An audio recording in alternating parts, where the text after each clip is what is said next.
Chapter 707. The Shadow Plane.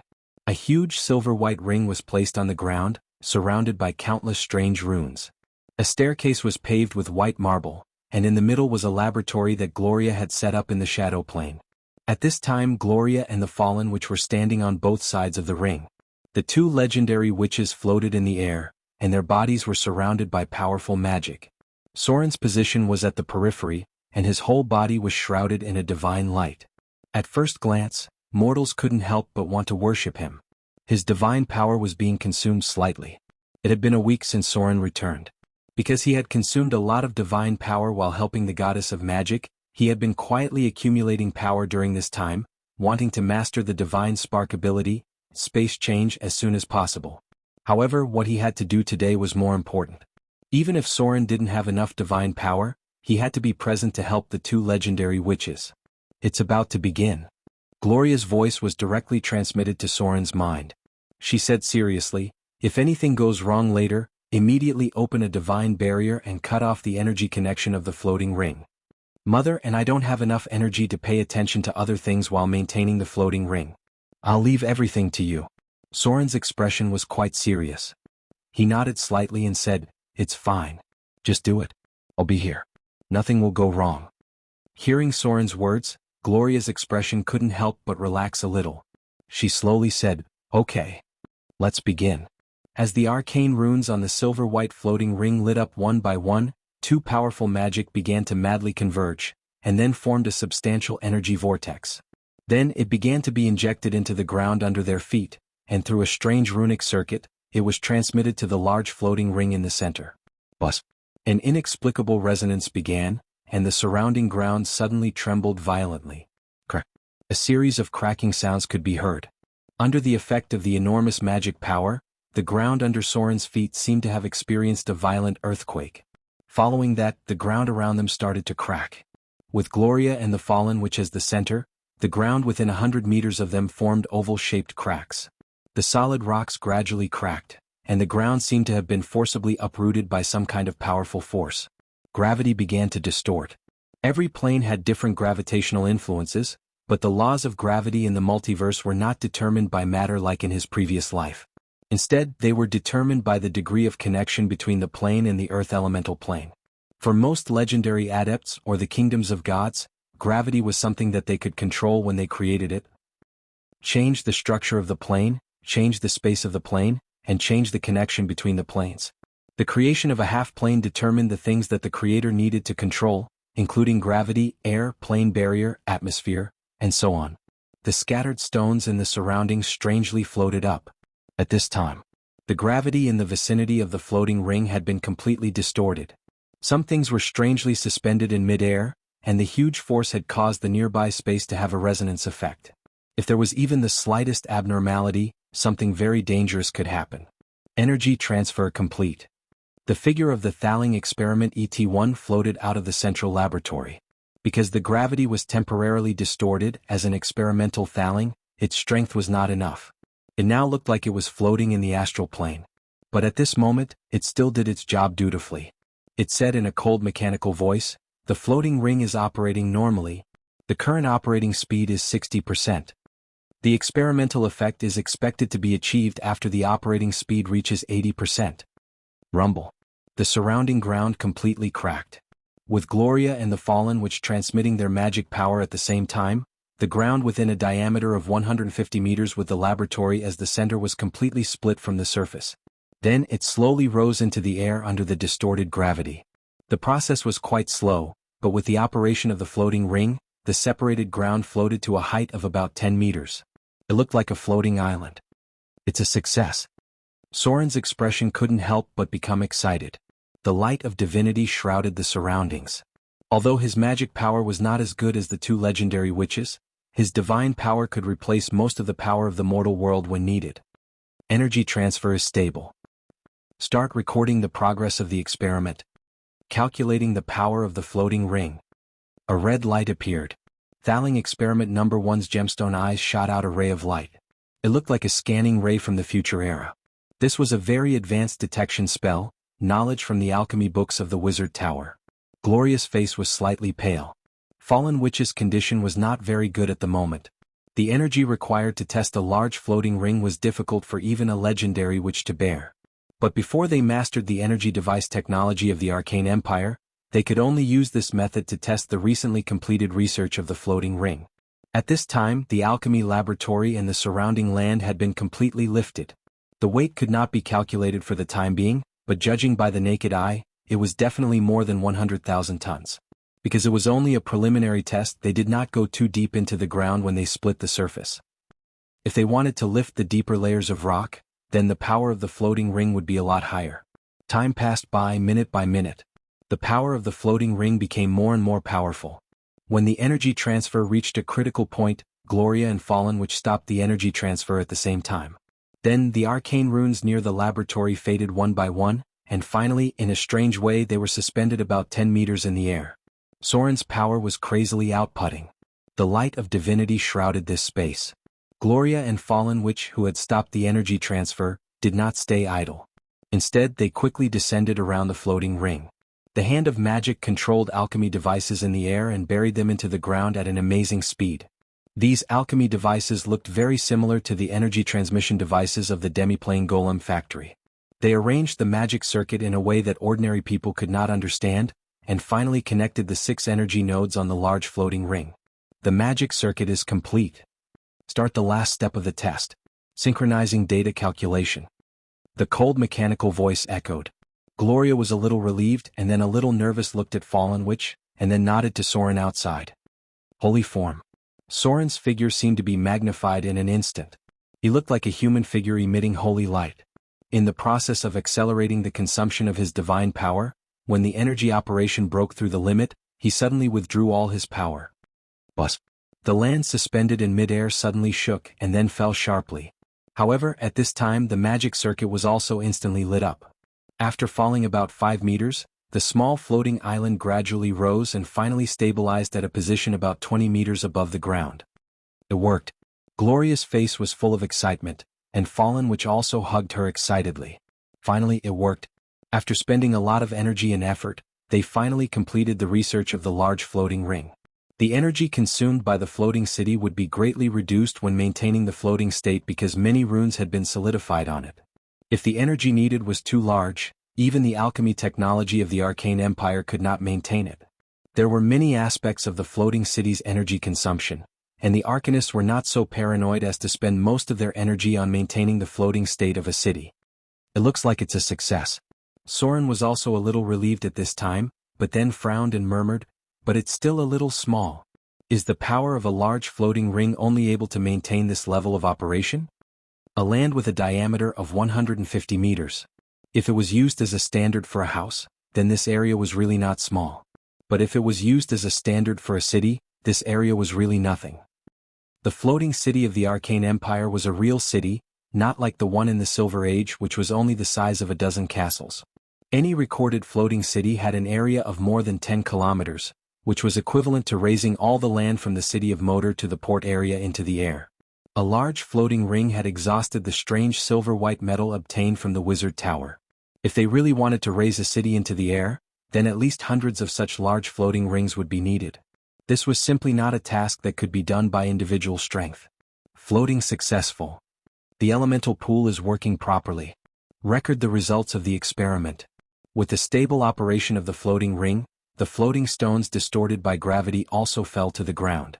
There was no abnormality with the energy transmission device. The elemental pool arranged by Gloria was enough to maintain the floating land. As for making it fly and move, I'm afraid it's another academic problem. I'm going to use this place as the basis for half-bit wall research. Gloria's figure came to Soren's side. At the moment, she smiled and seemed to be in a good mood. She whispered, "The floating ring needs energy to maintain. With the energy of the elemental pool, I want to try to open up a half-bit wall space directly." Half-bit wall. This was a field that only wizards who had entered the legendary realm could dabble in. No half-bit wall was born out of thin air. As the core of the half-bit wall, the elemental pool was connected to the wind, water, fire, and earth elemental planes. The birth of a half-bit wall was like playing a game of creating a world. The proportion of any element needed to be studied and calculated. After building the material foundation, the creator also needed to connect the energy sources of the upper and lower planes. It was not very difficult to create a half-bit wall. But it was quite difficult to create a half-bit wall that could allow living people to survive. The half-bit wall of the Northern Witch Council could only be regarded as a dead place. Even the air in that half-bit wall was very thin. A top large half-bit wall was already like a divine kingdom, allowing other races to live in it. Chapter 708. The energy is not enough. The figure of the fallen which appeared beside the two of them. Although the test of the large floating ring seemed to be successful, Karina's expression was not very satisfied. She had always had a strong obsession with the alchemy knowledge of the arcane empire and the floating city. Today's test of the large floating ring was completed entirely by laborious energy consumption, which was not satisfactory for her, who had conducted research on elemental fission. Without the core knowledge of the arcane empire, the energy of the elemental pool could only maintain the floating research. Fallen Witch glanced at Soren, hesitated for a moment and slowly said, "The energy of the elemental pool is not enough. Maintaining the levitation of this land is already the limit of the elemental pool. If we want to conduct more in-depth research on the floating city, we must find a way to provide more energy." Fallen Witch hesitated for a moment. She could not help but look at Gloria next to her with a little guilty conscience. She seemed to care about her daughter's attitude, but the pursuit in her heart made her speak out. She said with a little frustration in her heart, "Soren, I want to conduct another research experiment on elemental fission. Nature's bane. The destroyer of nature." This was the result of Fallen Witch's research. For this reason she was wanted by the Droll Order, forcing the senior members of the Northern Witch Council to banish her to Whiterun. To be honest, Fallen Witch did not feel very good in her heart. However, as a top wizard she had a lot in common with the scientists in her previous life. She had always hoped that she could have another chance to conduct research, but reality did not give her any chance at all. Soren was silent. Gloria could not help but be silent.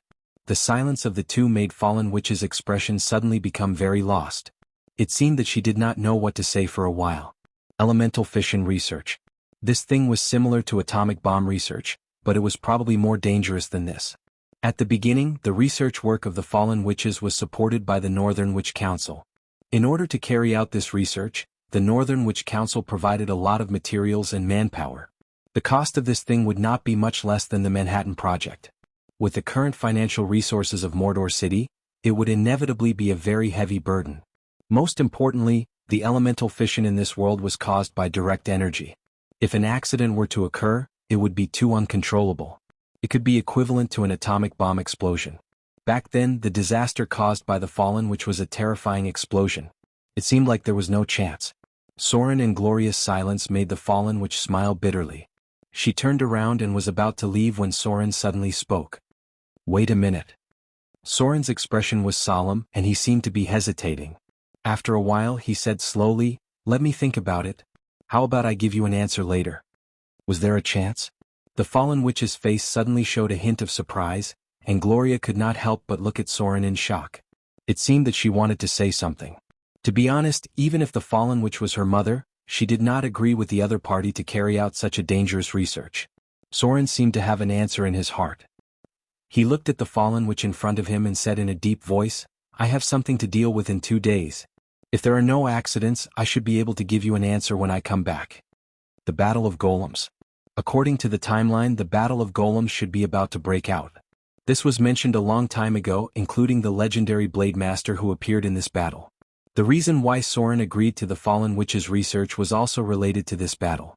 As everyone knew, the material plane still retained a small number of relics left from the Arcane Empire, and the outbreak of the Battle of Golems was related to these ancient relics. In the Battle of Golems, a large number of golems left from the Arcane Empire appeared.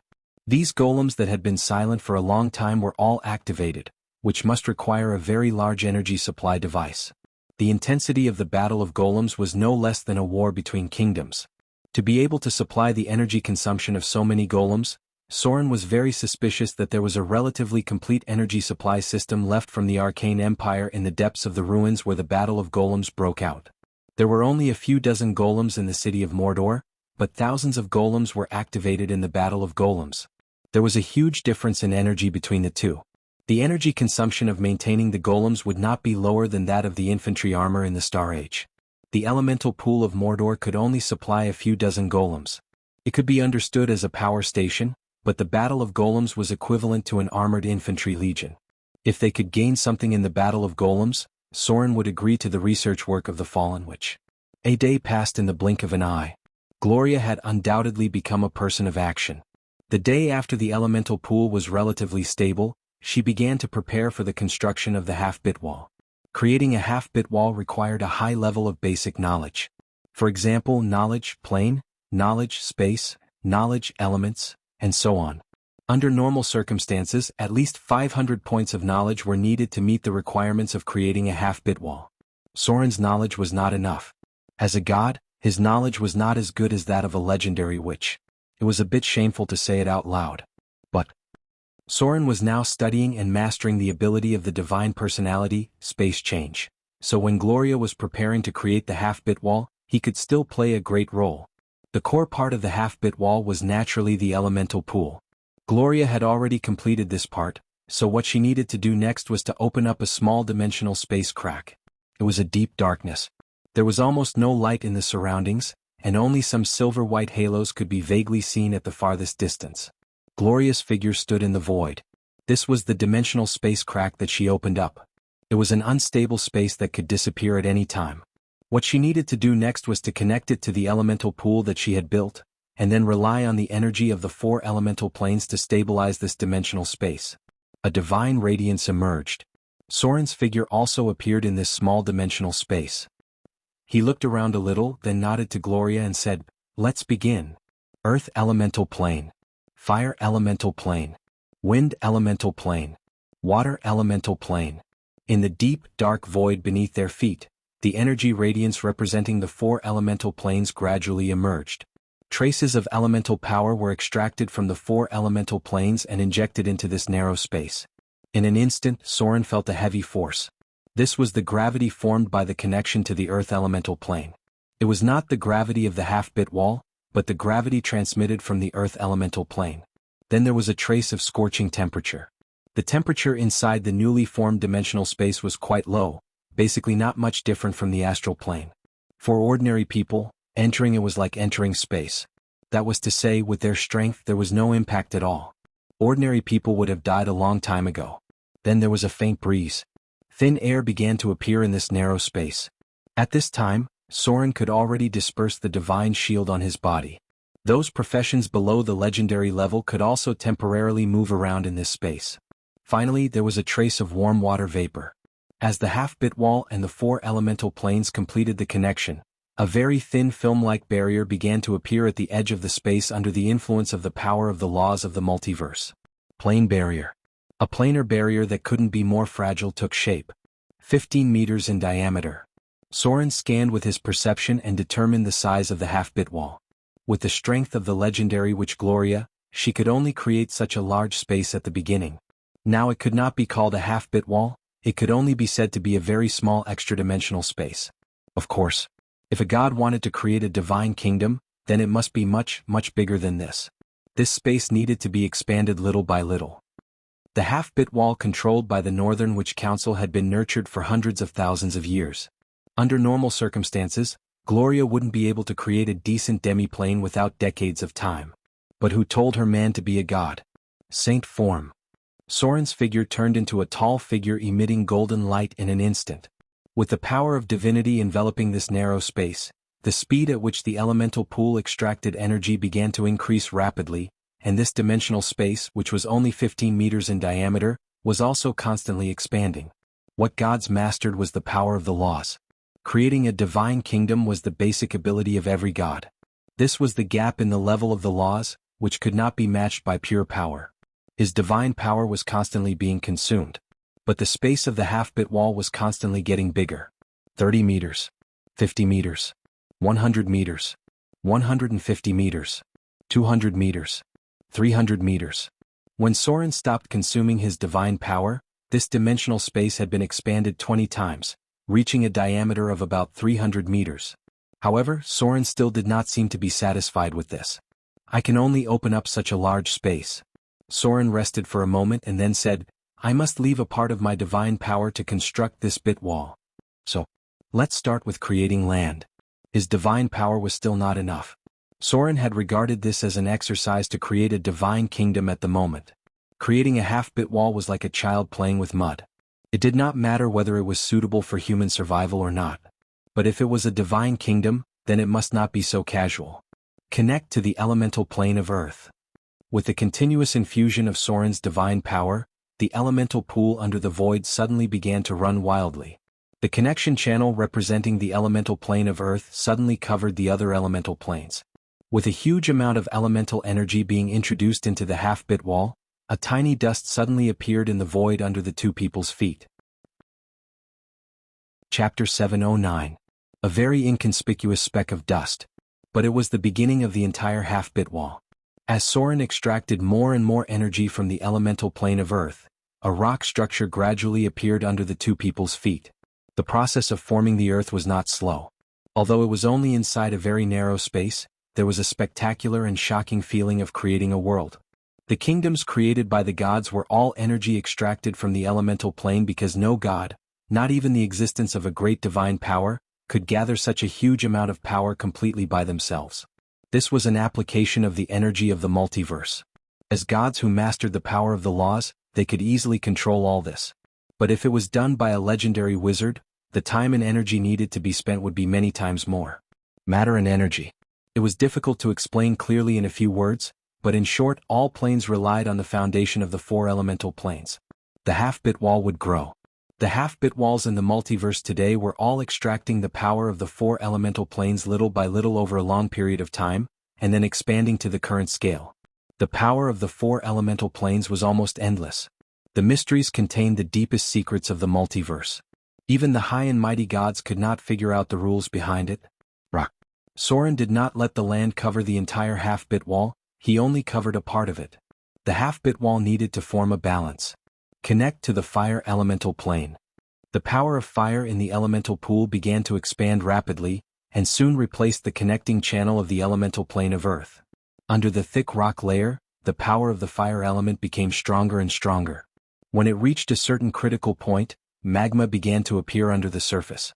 The temperature of the half-bit wall began to rise rapidly, from extremely cold below zero to about 10 degrees. The energy of the fire elemental plane could not be completely formed for the time being. After all, the half-bit wall was not a complete plane space. Only by relying on the automatic operation of the elemental pool could the magma be formed stably inside the half-bit wall. If the channel of the fire element was cut off, the magma would cool down quickly. There were many things to consider when creating a half-bit wall.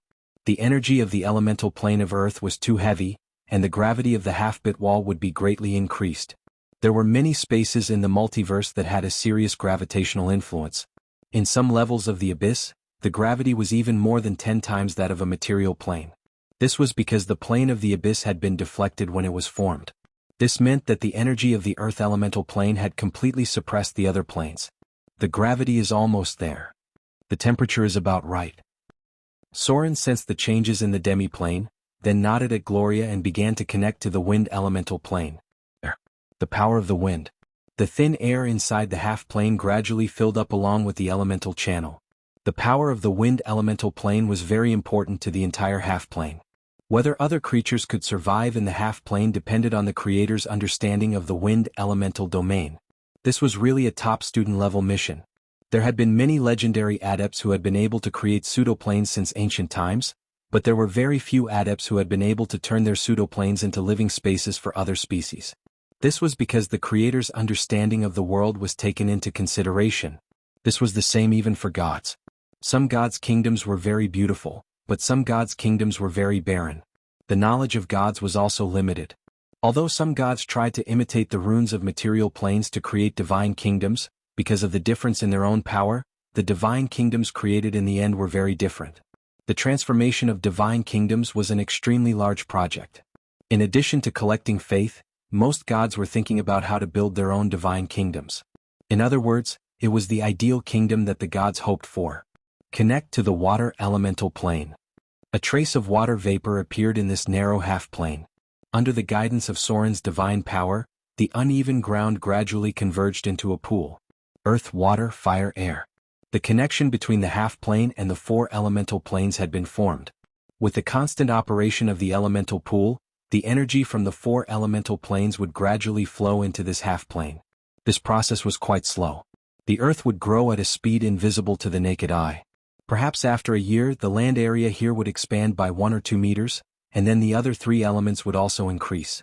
The expansion of the half-plane required the efforts of the Creator himself.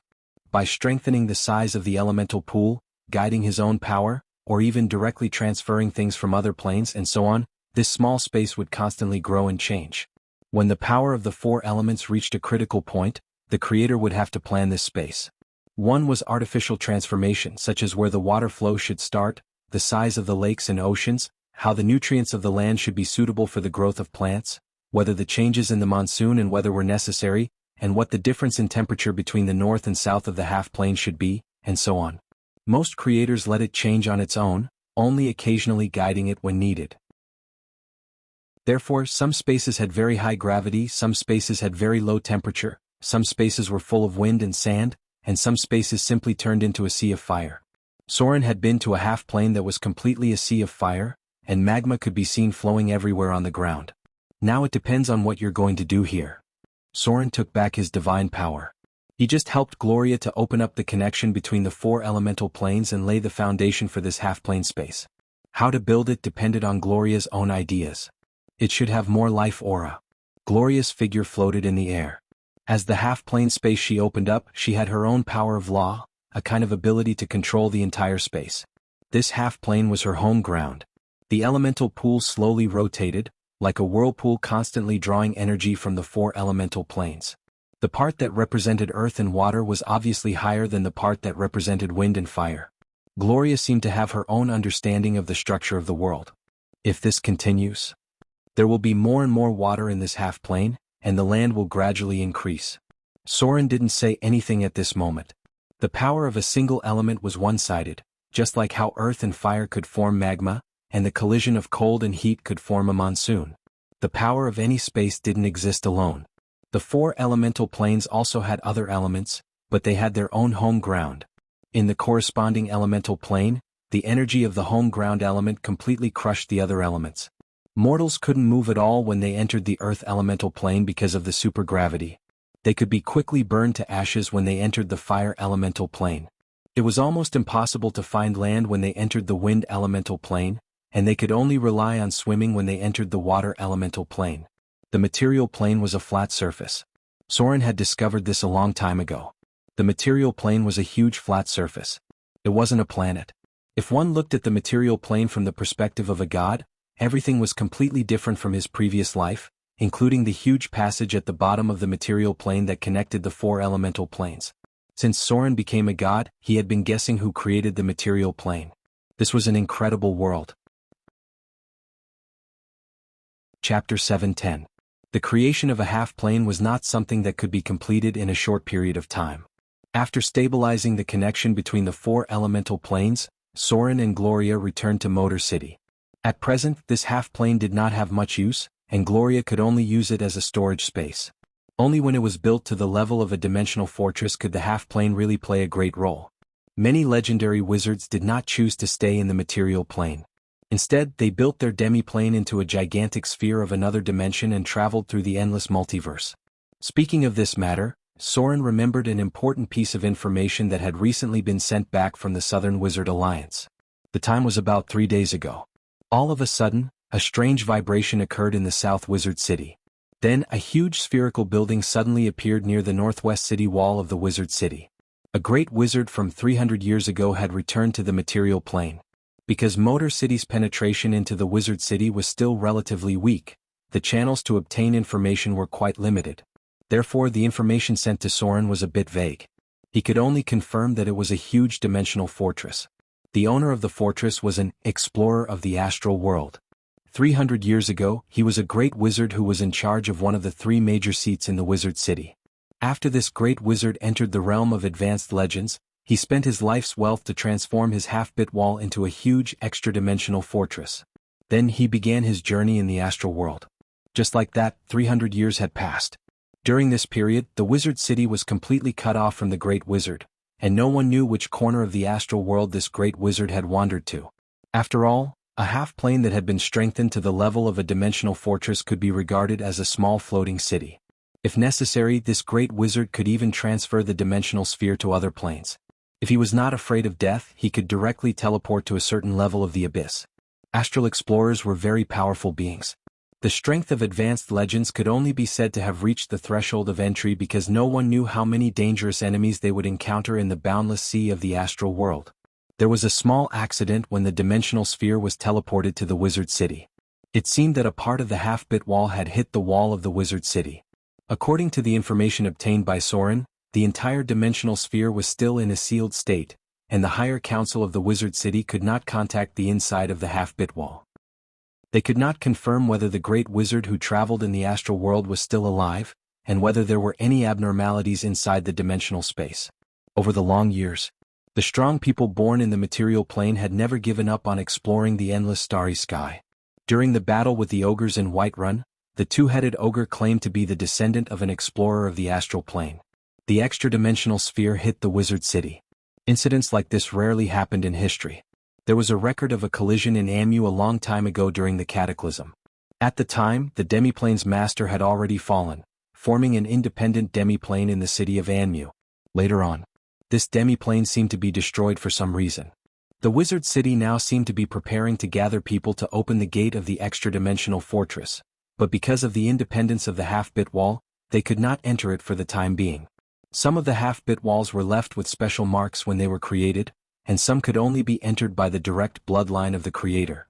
Regarding this matter, Soren paid some attention to it. A great wizard who had wandered in the astral world for 300 years must have a lot of good things in his half-bit wall. However, without the correct way to open it, even the gods would find it difficult to enter it. Time passed day by day. As the barrier of the plane gradually weakened, the influence of other worlds on the material plane became more and more serious. There seemed to be traces of elemental life in the Frost Kingdom, and a terrible sandstorm had recently blown in the Death Desert. The attacks of the demons in the south never stopped, and the figures of the devils began to appear frequently in the eyes of the world. Compared to the less populated northern areas, the relatively dense population in the south was obviously more likely to attract the attention of the devils and demons. The Avatar crisis was gradually changing the whole world. Even the Treasure Island had bad news. In the process of mining gold, the miners actually dug out awakened earth elementals from the ground. No one knew how these earth elementals appeared. Fortunately, their number was very small, and only a dozen casualties were caused. There was not much time before the outbreak of the Golem War. The dwarves near Whiterun seemed to have made a big mistake. They dug too deep and actually dug out a sealed baler from the ground. Now the whole group of dark iron dwarves was in Sparta. There was no specific news yet, but it seemed that many dwarves had fled to other places.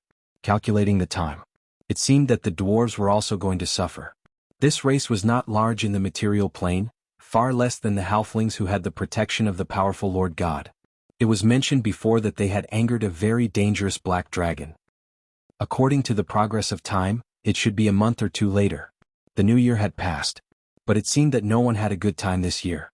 There was also news from Autumn Fall that the orcs and the gnolls, who had temporarily cooperated, seemed to have broken out in fierce conflicts. Eugene, who originally used the power of the gnolls to attack Autumn Fall, now had to deal with the crazy attacks of the gnolls. The ghouls were also active in it. For these things, Soren just paid attention and had no interest in intervening. There were too many legendary events that broke out during the Avatar crisis, and he couldn't manage them all. And calculating the progress of time, the god of light should almost fall. It was probably around March. There was also a group of very powerful gods that fell to the mortal world. They were the god of light, greater divine power, Udaha halfling goddess, greater divine power, Moradin dwarf god, greater divine power, and so on. It was very interesting. These lords with greater divine power all built their divine kingdoms in the plain of Mountain Paradise. First of all, the god of light had always been the main god of Mountain Paradise after changing sides. Then Udaha, the halfling goddess, had her divine kingdom in the third layer of Mountain Paradise, via a pearl-colored paradise. The divine kingdom of Moradin, the father of the dwarves, was on the fourth layer of Mountain Paradise. A place called Soul Furnace was located in the deepest part of the mountain range. It was his kingdom. Many of these gods that fell to the mortal world were greater divine powers. More than half of them came from Mountain Paradise, and Wild Field. the Elven Lord God was not spared. In the last few batches, the Elven God system should be the most unlucky because the Queen of Spiders had been waiting for them for a long time. On this day, Soren finally embarked on the journey to intervene in the Battle of the Golems. Chapter 7:11. The Battle of the Golems. This was a legendary event that broke out in the early days of the Avatar Crisis.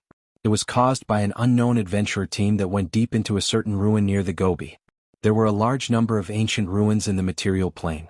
Originally there was no problem in exploring the ruins. But for some reason this ruin was preserved quite well. After this group of adventurers entered, they actually triggered the internal defense mechanism, causing a large number of golems buried in the ground to be activated. For some reason they attacked any creature nearby. Soren did not have much memory of the Battle of the Golems, because he did not participate in the Battle of the Golems himself. At that time he could barely fight the gnolls with his professional level.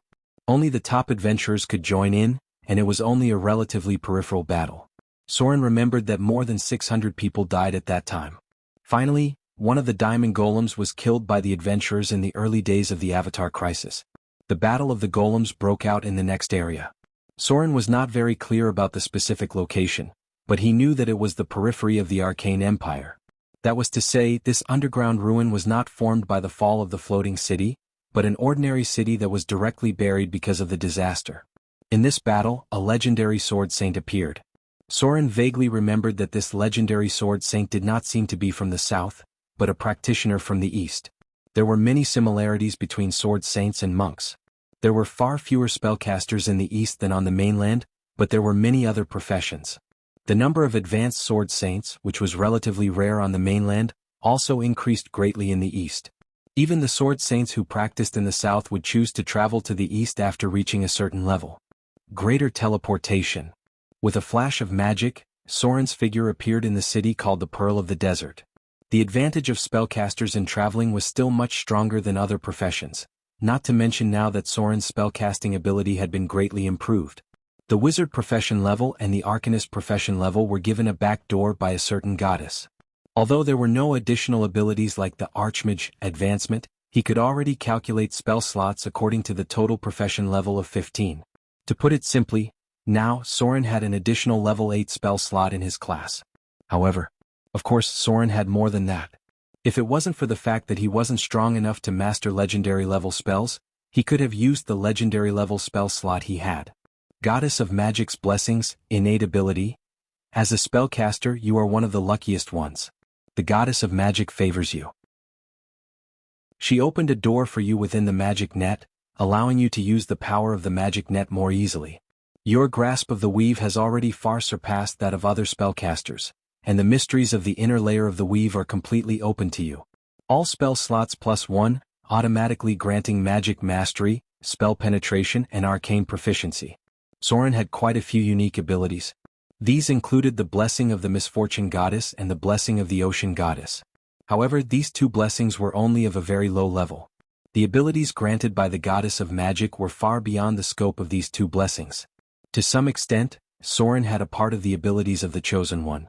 The +1 to all spell slots was only one of the powerful abilities. The three additional abilities, Magic Mastery, Spell Penetration and Arcane Proficiency, were the truly powerful ones. This was equivalent to increasing Soren's spellcasting by more than 50%. Magic Mastery could strengthen a spellcaster's ability to control spells. Spell Penetration could increase the lethality and effect of all spells cast by the caster. Arcane Proficiency could directly increase the spellcasting speed, and the ability to control spells would also be improved. Under normal circumstances, Arcane Proficiency was a unique ability that was very difficult to master. Unlike the last time he came here, Soren easily discovered that the city in the desert was now much more dilapidated. The terrible weather changes in the Desert of Death had seriously affected the eastern trade routes. There were basically no caravans coming and going now, so naturally there were not many floating people. The streets looked a little empty. More than 30% of the shops had been closed. Even the patrolling guards were a little listless. Soren did not stay here. After confirming the direction, he rushed to the place where the Battle of the Golems broke out. How to deal with the Battle of the Golems was a problem. One was to wait until the time was up and see the situation after the Battle of the Golems broke out. The other was to solve the problem before the Battle of the Golems broke out. The difficulty of the latter was that Soren only knew the general direction but not the specific location. There were many ancient ruins in the desert. The core territory of the Arcane Empire was this barren desert. Although Soren had the map given by the paladin, he still lacked enough information. Master, is the thing we're looking for here? In the yellow sand all over the sky, a group of people gradually approached the sand dune in front of them. This was an area bordered by the Gobi Desert. To the west was the territory of the orcs, and to the south was the junction of the human and elven kingdoms. Due to the influence of energy radiation, this land was not suitable for plant growth for thousands of years. Only some tenacious vegetation could be seen occasionally. It should be around here. The man walking in front of the group stopped. He was dressed with the characteristics of the Eastern Kingdom, but he looked like a northerner. He was tall and burly with fair skin and large pores. The members of this group seemed to come from all over the world. Although they were dressed like northerners, several of them were northerners, and one or two looked like wanderers from the eastern coast. The one who spoke was an Eastern woman with a veil over her face. She was dressed like a dancer. Although she was wearing a cloak, one could still tell her profession. Beside her was a very tall woman. She had delicate skin, black hair, long legs, and a delicate face. Her body was slender and strong. She wore boxing gloves on her hands, and her hair was tied up with a ribbon. There were some special gadgets on her legs. A warrior monk, or an advanced master of fist techniques. Due to the difference in civilization, it was very rare to see a female warrior monk in the south. Could even be said that there were almost none. However, there were still some in the Eastern Kingdom. The warrior monk's cultivation method was not suitable for women. It's around here. The leader stopped and said slowly, the thing that the Eastern Empress wants should be here. If we can find it, maybe there is a way to kill that ancient evil thing. Now that many of the seals have begun to loosen, the monastery can't waste too much energy on that thing. Chapter 7:12. It should be around here, right? Soren's figure slowly descended from the sky. He looked at the barren Gobi in front of him and murmured, I remember that the battle of the golems broke out in this area. When those golems went berserk, it began to spread to other places. Someone left traces. There seems to be a lot of them. It seems to be a team of adventurers.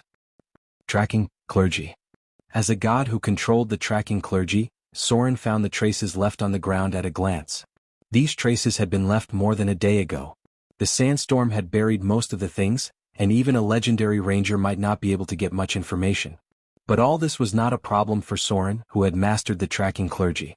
He could even judge the number of the team and the characteristics of some of them based on the traces that were almost buried by the sandstorm. There are a total of 16 people. Looking at the depth of these footprints, the weight is probably more than 500 pounds. Judging from the size of the footprints, the target should be a small or medium-sized creature. If I'm not wrong, it should be a relatively tall human.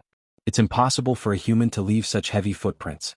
If he didn't carry a lot of luggage, he should be a strong, heavy armored warrior. Soren estimated that the person who could carry such a heavy load was at least a high-grade warrior. These traces are so shallow? As the tracking clergy was activated, Soren also saw some smaller traces and murmured, it doesn't seem to be left by the halflings. Their footsteps can't be so light. It seems to be a monk? It seems to be a team from the Eastern Kingdom. Strong. Many people. From the Eastern Kingdom. According to the information left behind by these traces, Soren gradually began to match the things in his memory. He activated the tracking clergy ability and looked for the direction of the team in a way similar to time backtracking. The tracking clergy could go back according to the traces left behind. Even if most of the traces had been buried by the sandstorm, Soren could still easily catch up with their pace. 3 hours later, a dark tunnel appeared in front of Soren. There were obvious signs of excavation, and there were a couple of torches on the wall. Looks like they've already gone in. When Soren thought of this, he didn't stay any longer. His figure instantly disappeared into the shadows, and he continued to go deeper into the tunnel. Broken stone pillars. Weathered walls. Even though it had been buried for thousands of years, the buildings from the Arcane Empire were still intact. Soren found traces of a battle, and it seemed that the team had run into some trouble. This is... Soren bent down and picked up a piece of carapace from the ground. There were some severed limbs around the carapace, and they were about the size of an adult's arm. There were strange patterns on the surface of the carapace, which looked like natural magic patterns.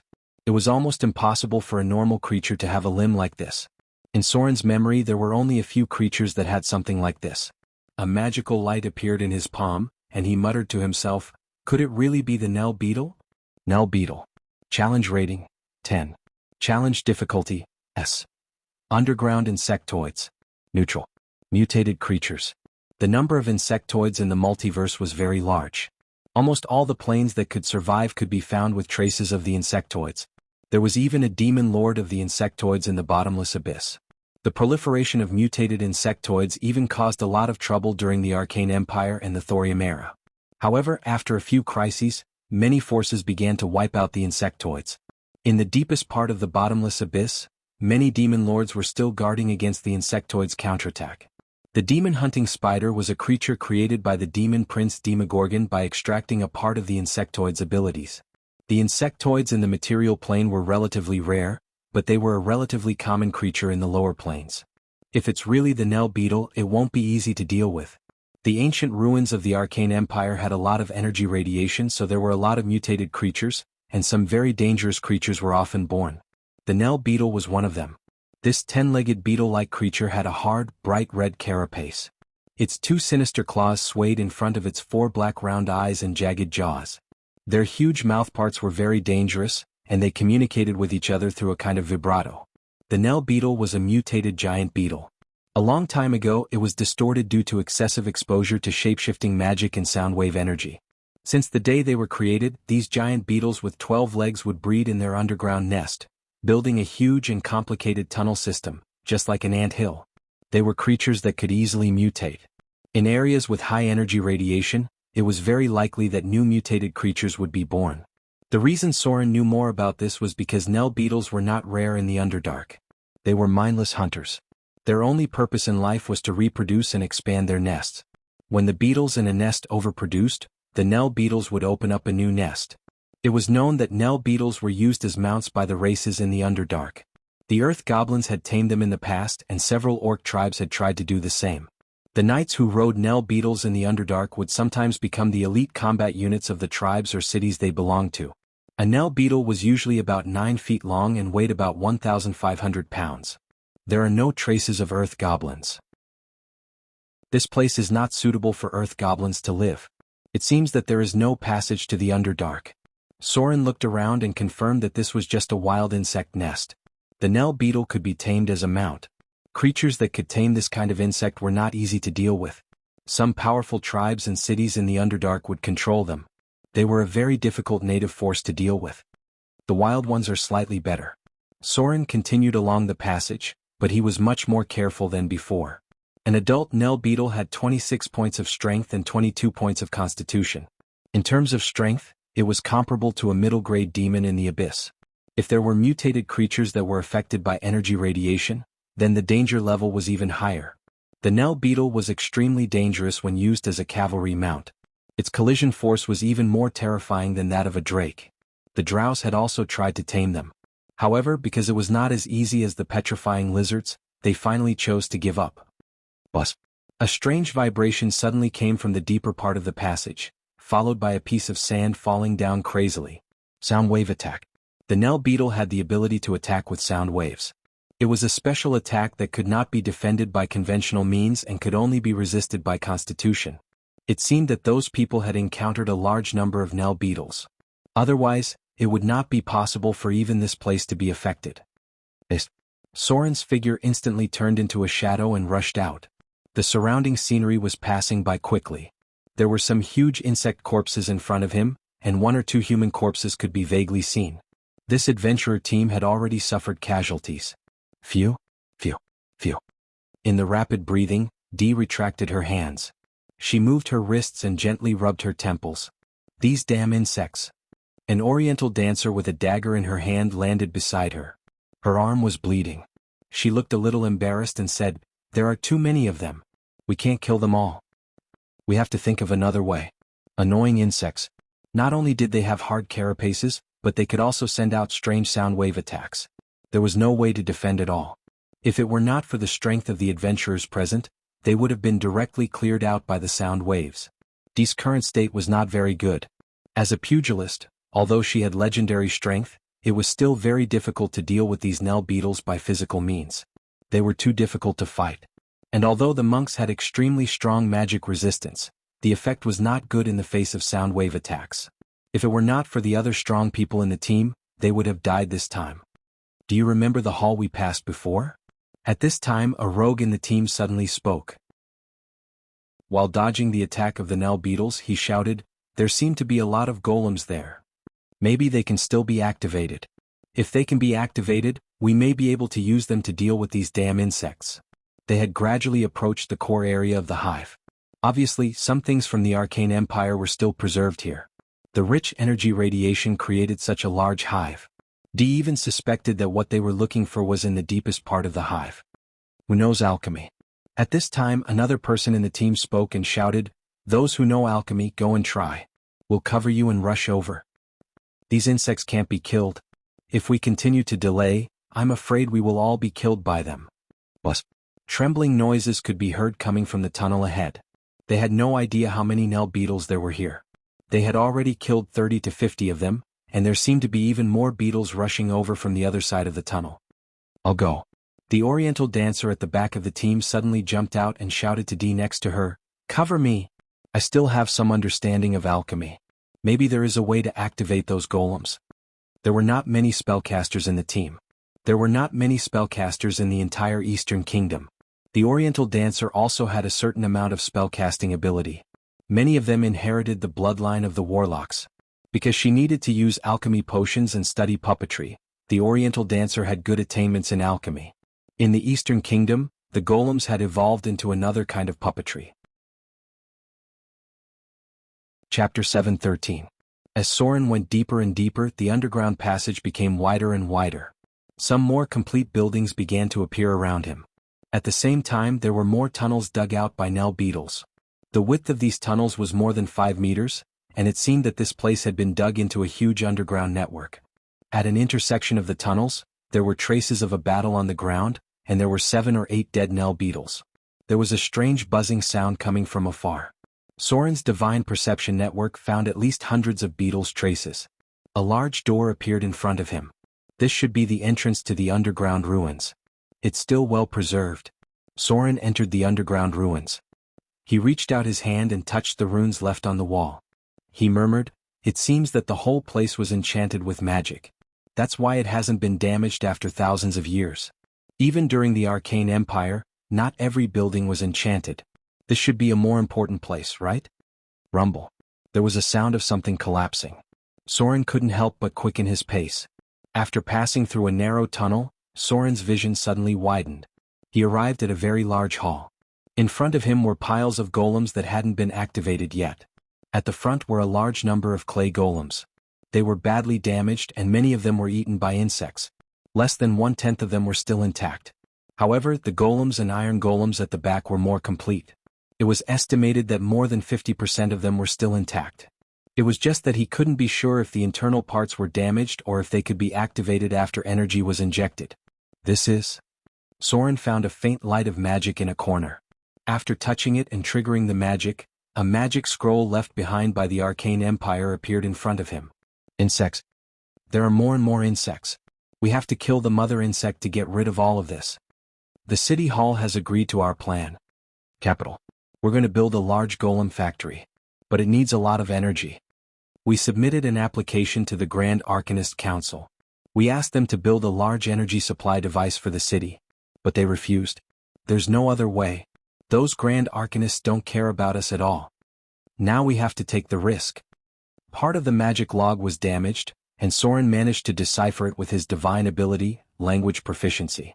At the same time, he was able to guess what had happened. Although the Arcane Empire was extremely powerful, it still had many enemies. Deities were only one of them.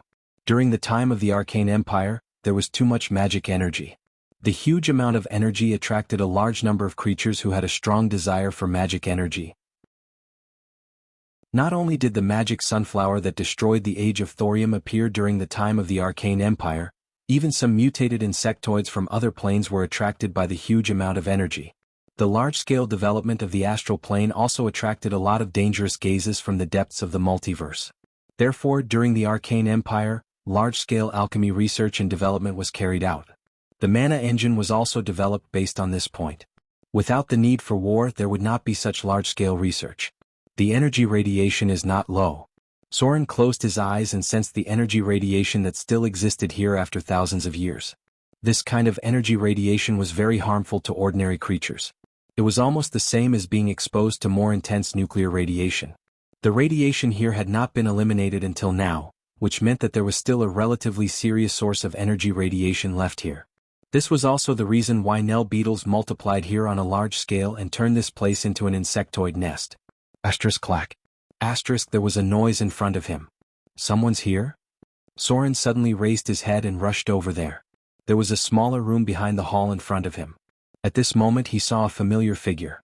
Soren was stunned and murmured, "It's her?"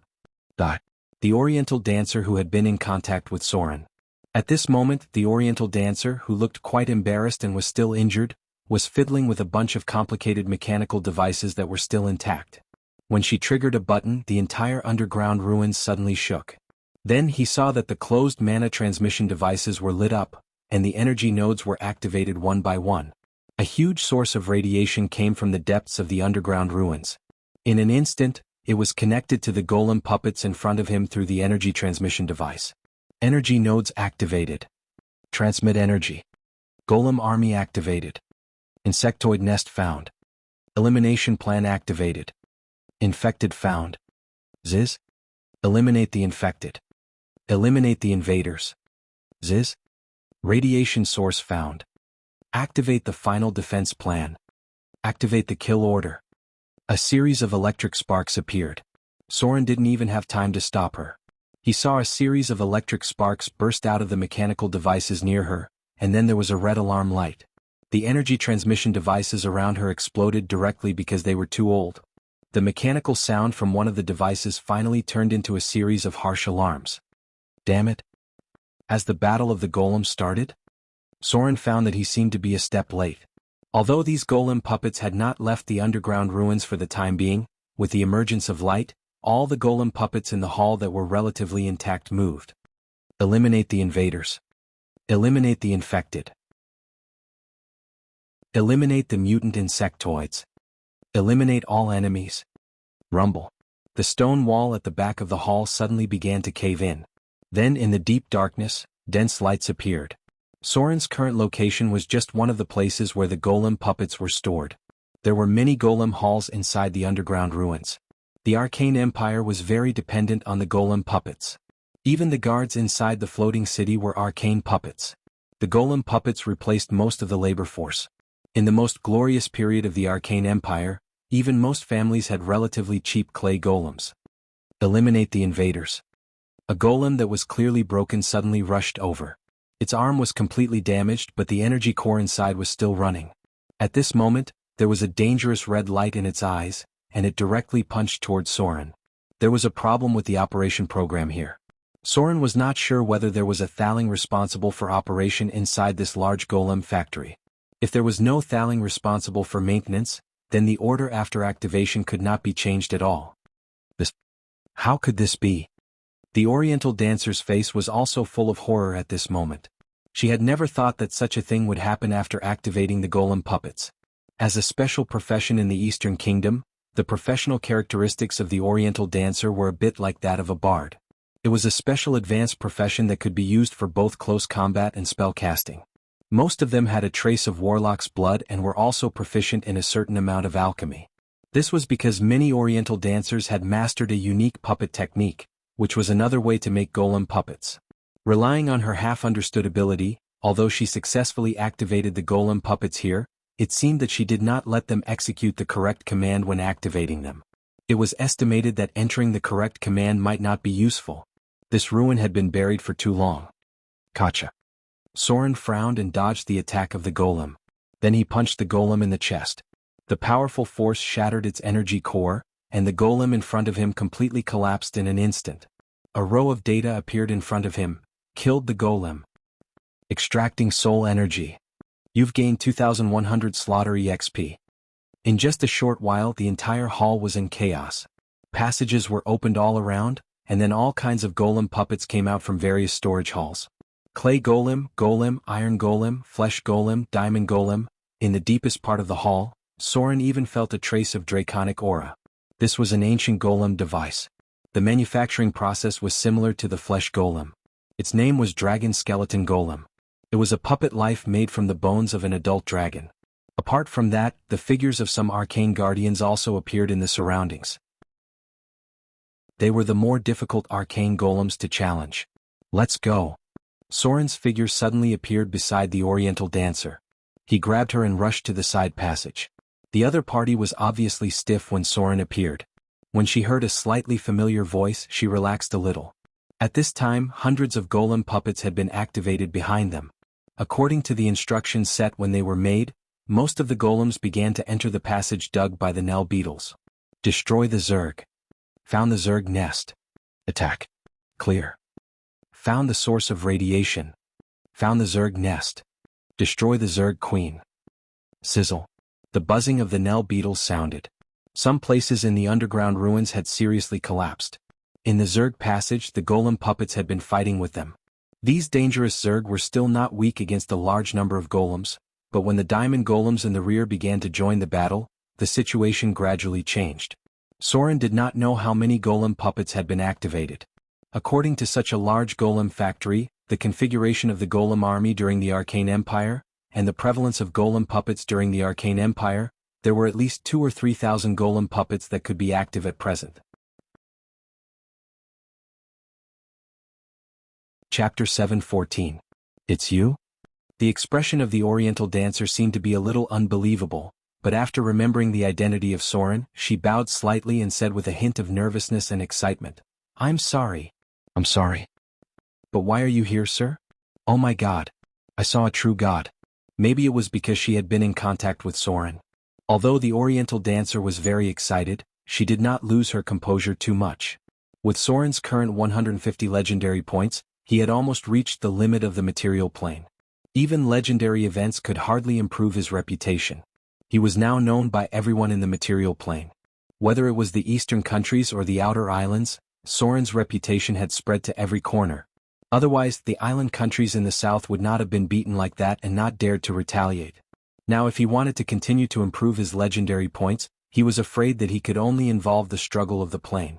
Compared with other gods who fell to the mortal world, perhaps Soren, who became a god as a mortal, was more memorable.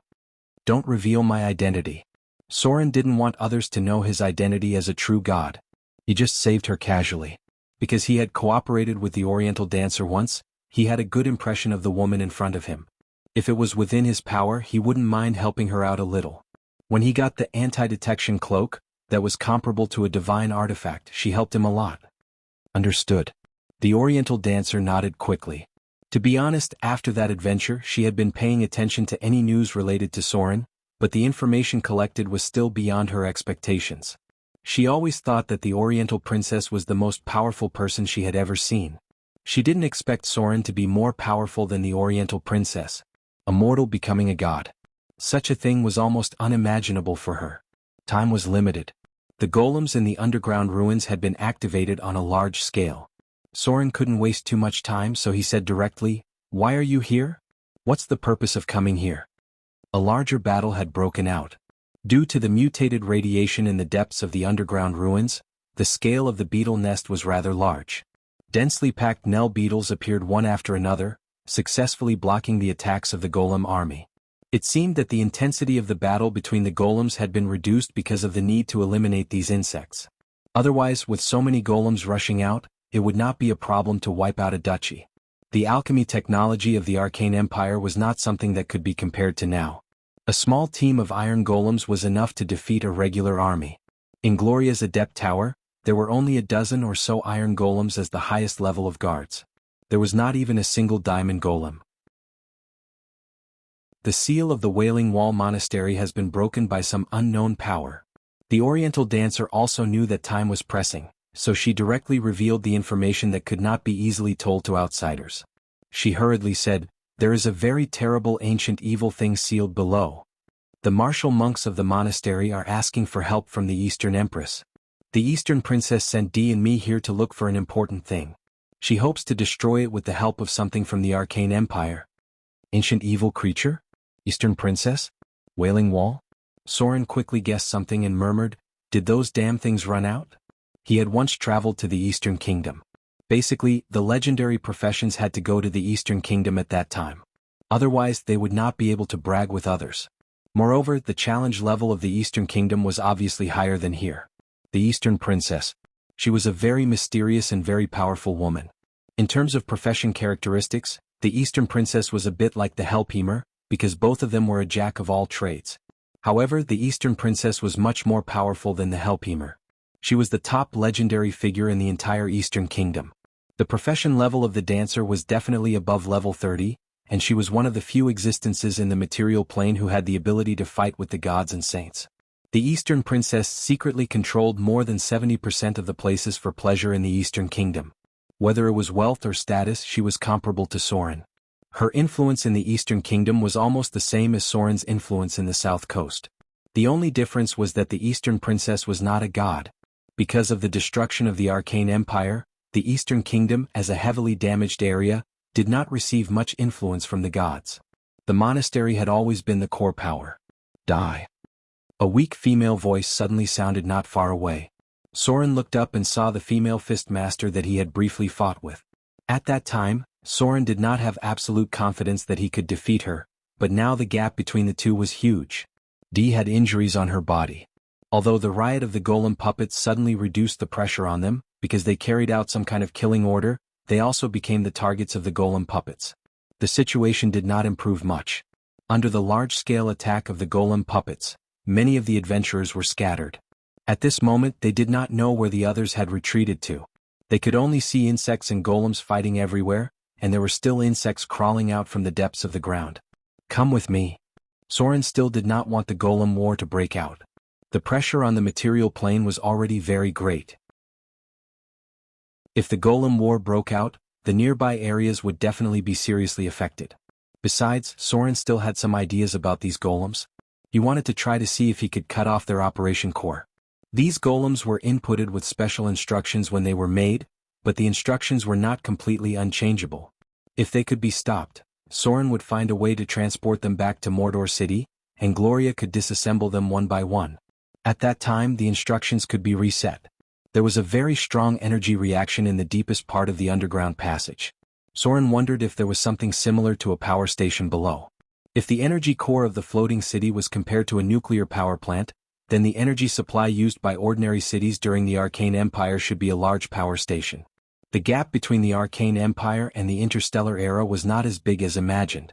The differences in civilization may cause some differences, but because of the foundation of energy supply, there were still things like electric lights. In other words, the crystal lamps in the ruins should be called magic lamps. These things were completely damaged, but Soren could see the remaining crystal lines. Before the city was buried, these lines must be connected to a stable energy supply source. This way. There were many lavender crystal pipes in the underground ruins. They were connected to each other like cables. The golem factory in the war chest plane also had the same thing. Gloria had broken them up to complete the magic circuit in the laboratory today. This was a special kind of synthetic crystal, a bit similar to artificial crystal. It could withstand a good amount of magic transmission and was used to make simpler magic circuits. In the larger buildings in the ruins, there would also be a large diamond-shaped lavender crystal. This thing was like a transformer or something else. These crystals had been seriously damaged, and there were tiny runes left inside by extremely high alchemy craftsmanship. The Arcane Empire once explored the astral plane on a large scale. They brought back many strange substances from the multiverse and combined many things that did not exist in the material plane. The resources of the material plane alone could not support such a glorious civilization. Stone to mud. The passage ahead was blocked, and the underground ruins collapsed because of the battle, but this was nothing for a spellcaster. The melee professions might need to dig through, but Soren's spellcasting ability had skyrocketed. A stone to mud directly melted the wall in front of him. According to the experience of exploring underground ruins in the past, Soren remembered a total of 3 stone to mud spells. At the same time, he also prepared a stone to mud and a mud to stone spell scroll. ZZZ. Some larger Nell beetles appeared in the passage ahead. Their twisted and mutated bodies had more sharp barbs, and the lines on the surface of the carapace were more dense. It seemed that they had been severely affected by radiation all year round. Ignore them. Soren looked at the Oriental dancer and the pugilist who were ready for battle and tore a spell scroll. Mud to stone. A solid stone wall appeared in front of them, directly blocking the passage of the Nell beetles. There was a violent impact on the wall, but even with their strength they could not break it in a short time. These two non-damaging spells had great effect in the underground ruins. Go straight down from here. The battle had become more and more intense. Thousands of zergs and golems were fighting together, and there were sharp alarms everywhere. Soren stomped to test the thickness of the ground, and then said to the two beside him, "Be careful. We'll go straight down." Stone to mud. Stone to mud. The light of two spells appeared, and Soren directly turned the more than 10 meters thick rock layer under his feet into soft mud. Then with a stomp, their figures fell out of thin air, and there was a sound of collapse below. Boom. A barrier opened and bounced the falling rocks and mud away. When the Oriental dancer looked up and saw the surroundings, they had fallen deeper into the zerg's nest. At this time there were not many Nell beetles. Many Nell beetles had been attracted by the battle above, and there were no insects in the passage below. This way. Soren frowned and quickened his pace. The passage dug by the zergs in front was getting bigger and bigger. When the disgusting mucus began to appear in sight, dense beetles appeared in a hall in front of them. They were close to the position of the zerg queen. Hundreds of Nell beetles in front of them were guarding a passage behind them, which should be directly below the center of the underground ruins. When they found their traces in a sharp trembling sound, these huge insects rushed over quickly. Too many. The Oriental dancer's voice was a little trembling, and Dee looked very nervous. Although they were not weak, the challenge level of Nell beetles was not low either. The number of hundreds was enough to easily drown them. Now they could only put all their hopes on Soren. Soren also had a headache. Because the number of insects was too much, and there were more insects rushing over to protect the Zerg queen. It was true that he was a god. But the god in the form of a saint was weakened too much. Otherwise, there would not be so many gods that were killed by the human wave tactic. These Nell beetles' vitality was as high as 200 points. Coupled with their hard shells and tenacious vitality, Soren needed 2 slashes to kill each of them. If they rushed over, Soren's life might not be in danger, but the 2 women behind him might die. There was no other way. In this case he could only use his ultimate skill. Soren still had a lot of ultimate skills, and there were also powerful group attack spells. However, it was impossible to kill so many mutated Zergs in front of him in one shot. Their vitality was too tenacious. If he used his divine power points, 2 divine power shockwaves would be enough. But the divine power points were too precious, and it was not worth wasting them here. Therefore, Soren chose the most efficient and most economical ultimate skill. Let the flames purify everything. Chapter 7:15. Summon Demon. Protection from evil. Because there were other people around, Soren could not completely expose his trump card, so when the insect attacked he also instantly cast 2 spells as a cover. With the spread of a huge energy, a huge magic circle appeared in front of the 3 people. The reason why it was huge was that the demon summoned by Soren was also a little big. Before it completely appeared in front of everyone, the temperature in the entire hive began to rise sharply, and even the sand and stones showed signs of gradually melting. This? Could it be a Baylor? As the most famous high-grade demon in the abyss, the Baylor had always appeared frequently in folklore. In many non-mythical stories, the final enemy faced by the legendary protagonist was always this terrible existence. Over the long years, the Baylor had always been one of the popular big bosses in the legendary stories. So when the scorching breath appeared, the 2 women behind Soren guessed what was summoned. The Baylor was not among the demons that were commonly summoned. Generally speaking, only legendary summoning spells could summon the Baylor, and there was only a certain probability. Most of them summoned low-grade Baylors, soul judgment demons, assassin demons, and so on. Although the Oriental dancer was shocked, there was nothing strange about it. Soren's identity was a god. It was not surprising that a god could summon a Baylor with a summoning spell. Perhaps for her, gods were beyond her own understanding, but in fact, it was not so easy for even an evil god to summon a Baylor. The status of the Baylor in the abyss was not lower than that of the higher archangels in the upper plane. The average summoning spell was only about a soul judgment demon with legendary strength. Let the flame purify everything. Die. Insect. The raging fire enveloped this space. The moment the demon Sauron was summoned to the material plane, he raised his hand and threw out a fireball the size of a wash basin. His figure was completely shrouded in flames. From the outside he looked like a burning human-shaped flame. Although he was still in the form of a Baylor, as a demon lord, after completely integrating with the power of the abyss in the Golumba arena, his strength was not inferior to the other Baylors. During this period of time, the demon Sauron had been in an incubation period. On one hand he was recruiting more fighters.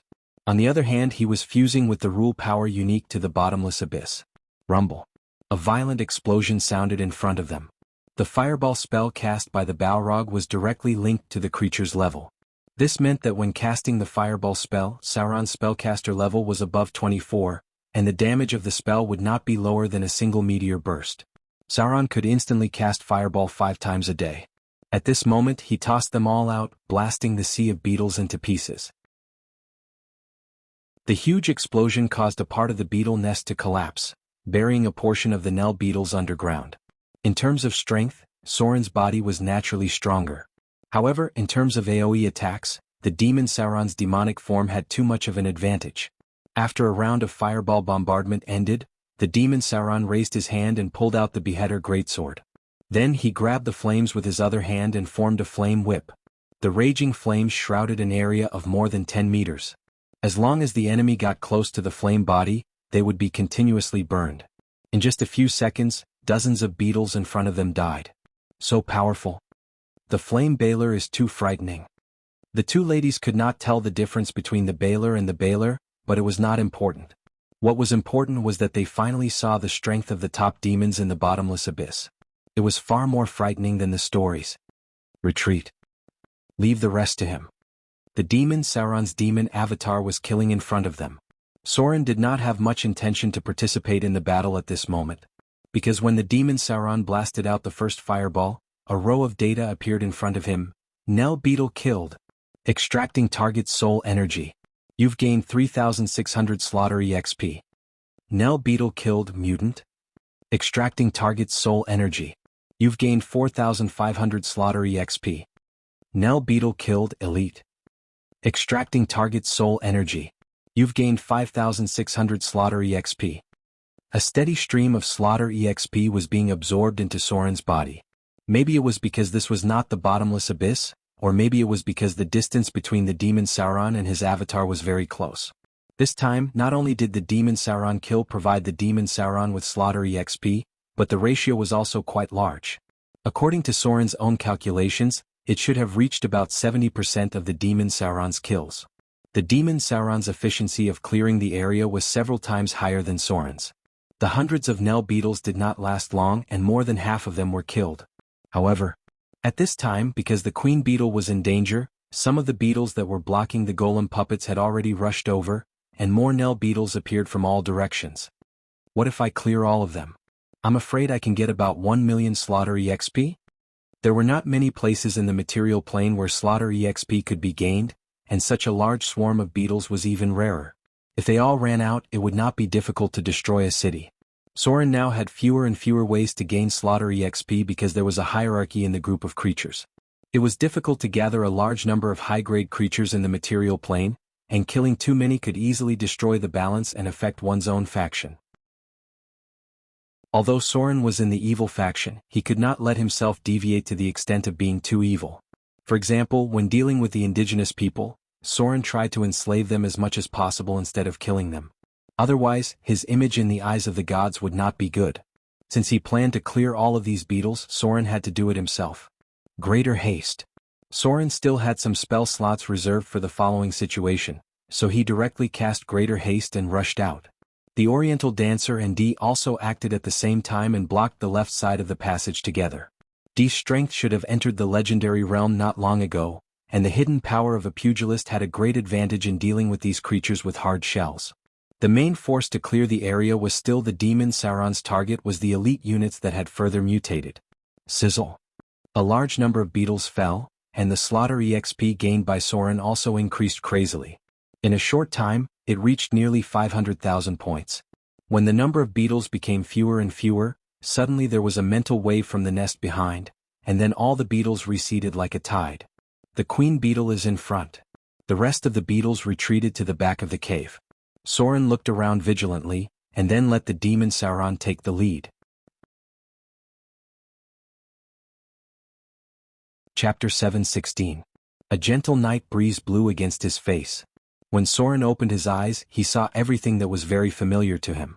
A simple house, old bedding, and a faint smell of decay in the air. The room was very small. There was almost no furniture.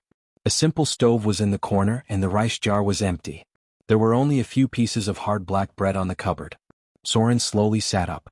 His expression was a little strange. After looking around carefully, he pushed open the half-closed door. The sunlight suddenly stung his eyes, and there was a clamor of people outside. Amber City. The slums. Everything was just like what he remembered. The low houses were connected together, and there were people walking outside from time to time. He could even hear the sound of laborers moving goods from afar. Big brother? A clear child's voice rang in his ears. Soren turned around and saw little Vivian. Vivian was even younger than what he remembered. She was only 4 or 5 years old. She was wearing old clothes that were adapted from adult clothes. Her delicate little face was stained with dust. Behind her was a strong hound, and there was a rabbit in the hound's mouth. During those years Heath was still young. From time to time he would go out and bring back prey. Big brother? Are you not feeling well? Mom will be back soon. Let's go prepare dinner. Vivian's eyes seemed to be a little timid. She seemed to feel that Soren was a little strange today. She reached out her little hand and grabbed Soren's palm. She seemed to be worried.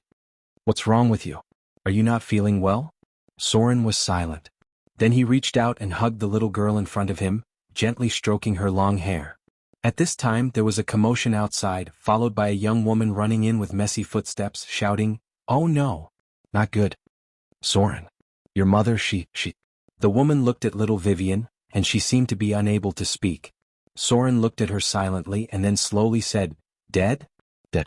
His tone was very calm. The woman in front of him was stunned by Soren's calmness, as if she didn't know what to say. Interesting. Soren looked up at the sky, then turned around and walked towards the door. Bottomless abyss, blood pool. In front of him was a dense swarm of worms. Every day, many souls from the various planes of the multiverse would fall here. Some of them were transported deeper by the Nether River, but many were assimilated by the power of the bottomless abyss, ultimately becoming abyssal worms born in the blood pool. Cruelty was everywhere in this plane. The newborn abyssal worms had to adapt to killing, or they would become food for the growth of other worms. Sauron was the strongest one. He was almost reaching the limit of the abyssal worm. For example, he was only one step away from transforming into a low-level demon. Not far from him was a huge mother worm. It slowly moved around the abyssal blood pool, not caring about the killing of the worms. The newborn abyssal worms didn't have much intelligence. Even though Sauron was already the most powerful one, there were still some ignorant guys who came to provoke him. There was no doubt that they were all easily crushed by Sauron. Interesting. Sauron's eyes became cold as he slowly moved towards a place. Dreams. For most intelligent creatures, dreams were a normal part of their lives. Basically, all intelligent creatures would dream, even the undead were the same. Dreams were a very wonderful world because most creatures didn't know they were dreaming when they were dreaming. In this case, when the dream went deep to a certain extent, or when they were about to wake up due to external interference, they would suddenly realize that they were dreaming. Soren was also dreaming. This was simply inconceivable. Because as a god, it was almost impossible to drag him into a dream, and it was even more difficult to make him not know that he was dreaming when he was dreaming. If the demon incarnation didn't appear, perhaps Soren would have fallen here.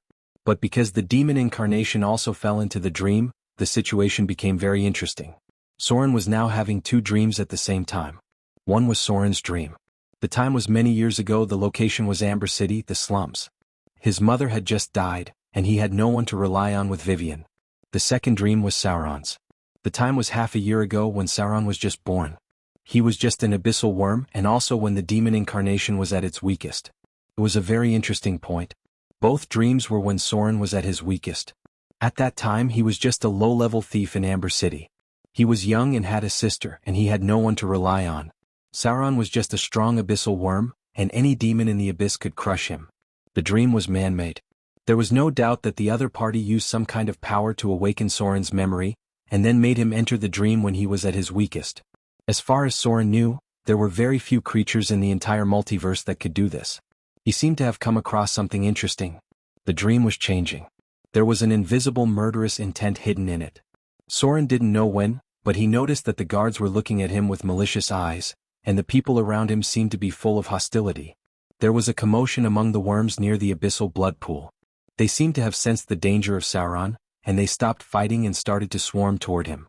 The wandering mother worm stopped its huge body and faintly began to look at the tiny newborn. Murderous intent emerged. At this moment, Sauron suddenly opened his eyes and shouted, "Break for me! Slaughtered domain. Evil domain. Shadow domain." A series of domain powers were activated, and in an instant, everything in front of him was fragmented. Looking at the entire multiverse, there was only one ability that could drag the gods into the dream domain. Everything had completely disappeared. When Sauron opened his eyes again, he saw a huge worm, the kind of twisted mutated worm that looked like a pupa. Beside him were the Oriental dancer, Butterfly, and the pugilist Ed, but at this moment, both of them were in the dream, and their faces were still full of nightmarish expressions. The offspring of the dream chrysalis? I didn't expect the Zerg to even integrate the ability of the abomination. Sauron, who woke up from the dream, felt a strong spiritual power and the residual, dream domain. Such a domain was rare in the multiverse, but there was a kind of abomination that had this ability. Even deities would find it difficult to resist their power.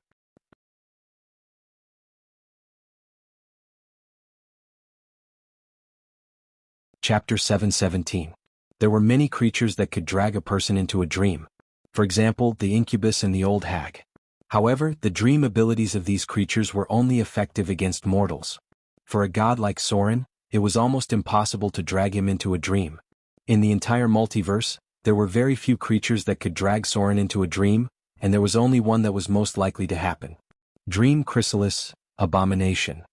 No one knew how the dream chrysalis was born. Legend had it that they were the illegitimate children of the god of fantasy, desire, and dreams. This god had long disappeared in the long river of history. At least Sauron had never heard of this god. However, the dream chrysalis were still left behind. They were more dangerous than the gods, because they were abominations. The dream chrysalis did not have a specific shape. They could even change their shape like in a dream. For abominations, it was not difficult to master the ability of form change. In the long years, the dream chrysalis were sealed in the deepest part of the multiverse. The gods did not dare to take any abominations lightly because some abominations were even born with more power than the gods. The dream chrysalis could kill people just by looking at them, but that did not include those with powerful willpower. There were traces of them in the bottomless abyss, but it seemed that they were later destroyed by some demon lords. Because even the demon lords were deeply afraid of the incubus, they did not want to have such dangerous creatures around them. The dream chrysalis could firmly control the enemy and transport their bodies into a temporary special nightmare that had been prepared by the Lord. This was an ability that was close to a real dream. If one died in it, it would directly trigger a test of death. If one could not pass the test of willpower, they would die with the dream. They had special domain power. This power could even switch reality in dream, and even turn reality into a nightmare when necessary. The creature in front of him was not a dream chrysalis. The real dream chrysalis was level 31, and the challenge difficulty was A, which meant that a team of super adventurers with a profession level of level 31 and above was needed to completely defeat this abomination. This challenge difficulty was far higher than that of the ancient dragon, and even higher than that of many gods. If Sauron was facing a dream chrysalis, then he could only defeat it in the form of a god. In front of him was a descendant of the dream chrysalis. In other words, it was the insectoid queen that possessed a part of the divine abomination's bloodline. Sauron could even sense a hint of demonic aura from the bottomless abyss. There were several insectoid overlords in the bottomless abyss. Long before the rise of the Orbis demons, there were traces of Zerg activity in the bottomless abyss. Many demons borrowed the Zerg's genes to transform their forms, and as time passed, many Zerg overlords became demon overlords. Pupa. This word represented a very dangerous demon lord in the abyss. Sauron could sense that the insectoid queen in front of him was his descendant, or rather, the descendant of the insectoid queen in the dream chrysalis bloodline. It was an evil creature that had inherited the power of the abomination. Wake up. Sauron opened the divine force field and directly released his spiritual power in the posture of a god. In an instant, his spiritual power rushed into the hearts of the Oriental dancer, Butterfly, and the fist master, D, like a torrent, and then turned into rolling thunder and woke them up from their dreams. No. The Oriental dancer let out a shrill scream, and then suddenly opened her eyes. Her expression was blank for a moment, and then she realized that everything just now was just a dream. Dee's state was better. As a fist master, she was very calm and reacted very quickly that everything was a dream. Where is this? Dee was ready for battle in an instant. She stared at the huge and ferocious worm in front of her and said slowly, "Did we just get hit by its spell?" Soren looked back at her and said lightly, "It's not a spell, it's a territory. The insectoid queen's nest." The space inside the nest was not very large, only about 50 meters in diameter. In contrast, the body of the insectoid queen, which was more than 10 meters long, had already occupied a large area. There were many strange lavender crystals nearby, which looked similar to those in the ancient ruins, but at the moment, they were all emitting a faint light and connected together in some way. Directly above should be an important place in the ancient ruins, because there was very rich radiation energy here. Even a data prompt appeared in front of Soren's eyes, affected by high concentration of radiation. Test of self-immunity triggered. Physique immunity passed. You are immune to the physical damage of the radiation. Soren's physique was naturally fine. But after a while, the oriental dancer, Butterfly's face was a little pale, and she seemed to be uncomfortable. As a fist master, Dee's resistance was very high, so she was not affected at all. At the moment she was looking at the inside of the nest. When her eyes fell on a pale golden stone, she couldn't help but be excited and said, "Alchemy stone." Butterfly. "The thing your excellency wants is really here." In the center of the nest, there were strange crystals from the arcane empire scattered around, and the most eye-catching one was a pale golden stone the size of a fist. Alchemy stone. Or it could also be called sorcerer's stone. It was a high-level alchemy substance developed during the arcane empire. It had very powerful energy and could be used to extend one's life in a way that did not require the transformation of a lich. It could extend one's life to a quite amazing extent. There were many ways for wizards to extend their lives. Integrating the blood of other races, transforming one's own body, transforming into an alchemy life, or becoming a lich, and so on. These methods more or less had some disadvantages. Some of them could no longer be considered human after completion. In order to pursue a more effective way to change one's life, the study of alchemy stone had begun since the Silver Age. The arcanists pursued a near-perfect way to extend one's life in a human form. Because of this, the ancient Normans were born with a lifespan of more than 300 years, Silver Age. This kind of alchemy had been passed down for a long time. The desire for life made a lot of research during the Arcane Empire. Alchemy stone was one of the most effective results. Alchemy stone? Isn't this thing used to extend one's life? Although it has the effect of storing mana, it doesn't seem to have much effect on sealing evil things, right? Is the Oriental Princess about to die? No. There are many longevity abilities in the Eastern Kingdom. The Oriental Princess's life can't be so short. Or does someone need to use it to extend their life? Or to make up for lost life because of some reason? This thing shouldn't be used directly to seal ancient evil things, right? For a moment, many thoughts flashed through Soren's mind. The alchemy stone had a wide range of uses. Even the Northern Witch Council had the corresponding research because witch divination was very easy to reduce one's lifespan. The Eye of the North had an alchemy stone in her hands. Is someone planning to use their life to seal ancient evil things? This kind of thing seemed to have happened in history. There was a very famous ascetic monk in the Eastern Kingdom who used his entire life to seal one of the ancient evil things. This ascetic monk, whose profession level was as high as 31, directly passed away after sealing the ancient evil thing. The Eastern Kingdom had many special and mysterious powers, and the civilization they inherited had a lot of profound background. Be careful. Perhaps because the alchemy stone was too important to them, Dee directly launched an attack after discovering it. She intended to attract the attention of the queen insect from the side and then take the alchemy stone in front. Plop. The queen insect's body was extremely bloated and did not move at all. Its long life had made its body too fat, and its physical functions had been reduced to the point where it could barely survive. What replaced it was another kind of power that was crazily increasing. Psionic power. Basically, all abilities could be classified as psionic power. The name was just a code name, just like the creatures in the astral world like to call psionic power as psionic power. Dee hit an invisible energy barrier, and then her whole body was bounced back. Fortunately, her skills were extraordinary. Her toes touched the wall and she turned to avoid the next attack. A half-meter deep dent appeared behind her out of thin air. The powerful psionic power instantly shattered the matter, causing half of the wall to collapse. "You go out first." Soren glanced at the Oriental dancer behind him and said slowly, "This is a legendary creature. And it's the bloodline of the abomination. You can't help if you stay here." "Hey, that fist master. You don't have to be impulsive. This insect is definitely more difficult to deal with than you think. Let's deal with it first and then think about other things." Two mortals. With their ability, they could not see the bloodline of the abomination in the queen insect, so Soren had to remind them. The Oriental dancer's expression was a little conflicted. She was not reconciled with her inability to participate in the next battle, but at this time, Dee turned to look at her and whispered, "Die. You go out first. This thing is very dangerous." This was a battle of the legendary level. Any creature below the legendary level would die. If it weren't for the fear of Soren's divine aura, they would have paid most of their attention to Soren. Otherwise, the two women would have died long ago. It would be easier for the golem to kill this thing, right?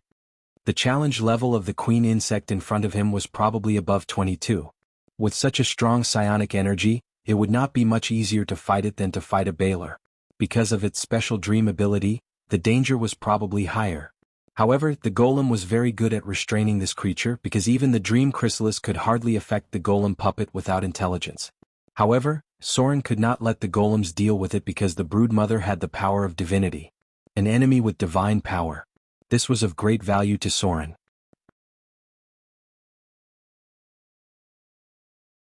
Chapter 7:18. Shadow Realm. The best way to deal with the realm ability was to open another realm and let the power of the two realms collide and distort, which would eventually interfere with each other's realms. As Soren opened the shadow realm, the surrounding reflections suddenly overlapped, and the light gradually dimmed. Everything within the range of Soren's realm seemed to be stained with a touch of gray color. It was as if the scene had suddenly shifted from the material plane to the shadow realm. Bzzz. A sharp tearing sound came, and the queen finally couldn't stand the pressure brought by Soren and attacked first. The target was Soren. Compared to the others, Sauron was the biggest threat to it. Sound wave attack. It was the most difficult attack to defend against. Soren didn't have any spells to defend against sound attacks, so he could only rely on his own physique and tenacity to resist. He was a little better, but a trace of blood flowed from the corner of Dee's mouth because of the impact. Entangle.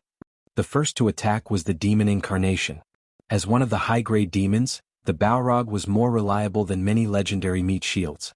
Sauron raised his hand and raised the flame whip, and then instantly entangled the enemy in front of him. Then the demon wings flapped and swooped close to the queen. He swung the huge beheading sword and slashed down. Clang! The flaming sword stopped about 30 centimeters away from the broodmother, and a solid psionic force field blocked the attack of the demon incarnation. The queen's body had declined to the point where it was difficult to even move. Instead, it was replaced by a more powerful mental ability. The strength of the psionic shield was a bit high, and it didn't show any signs of loosening after taking the full blow of the demon incarnation. However, under the burning of the flame body, the psionic shield was constantly being weakened. This kind of shield could protect most of the damage. But because of this, the range of effect of the flame body was stronger than the frontal attack when it weakened the psionic shield. The range of the flame body was very large, and when it was close to the queen, the burning range was also very large. The queen's psionic shield suffered several times the damage. Greater haste. Bull strength. Cat's grace. Greater dispel magic. Soren's spellcasting speed was no longer what it used to be.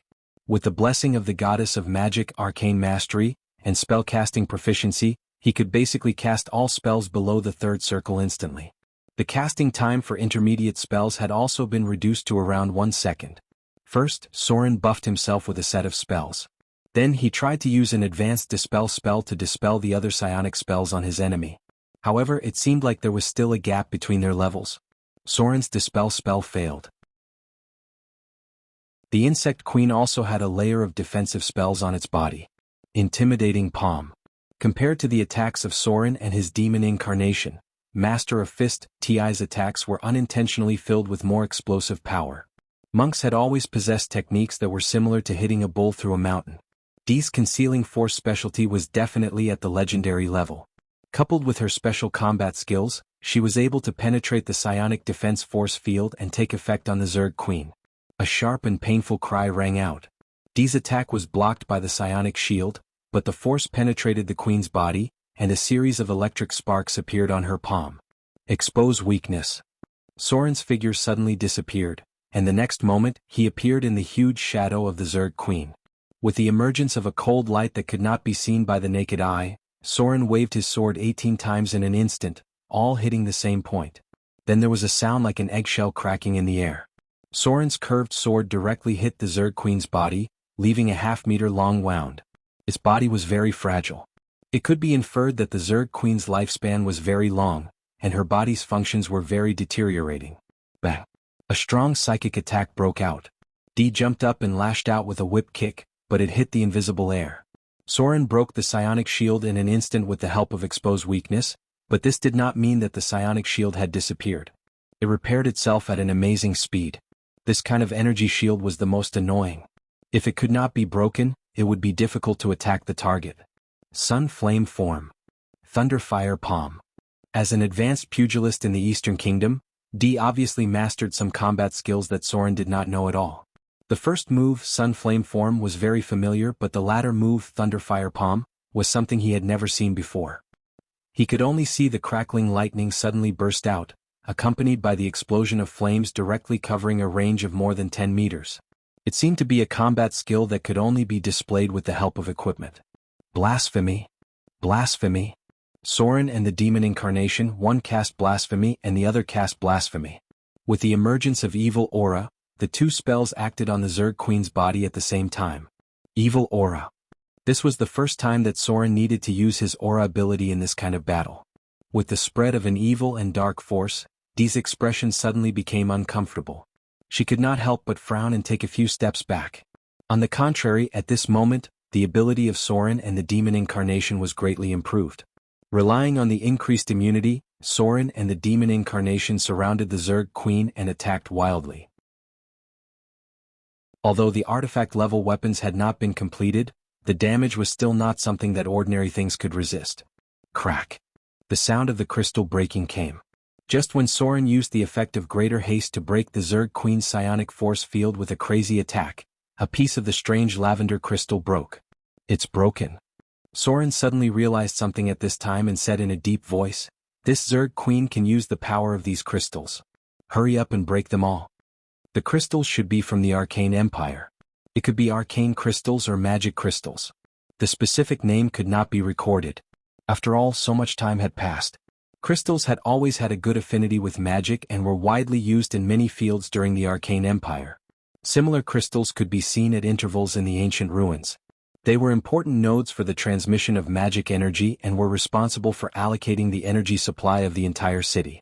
As a high-end magic civilization, the Arcane Empire naturally had a corresponding standard of living, such as constant spells to regulate the temperature, lighting systems throughout the city, and so on.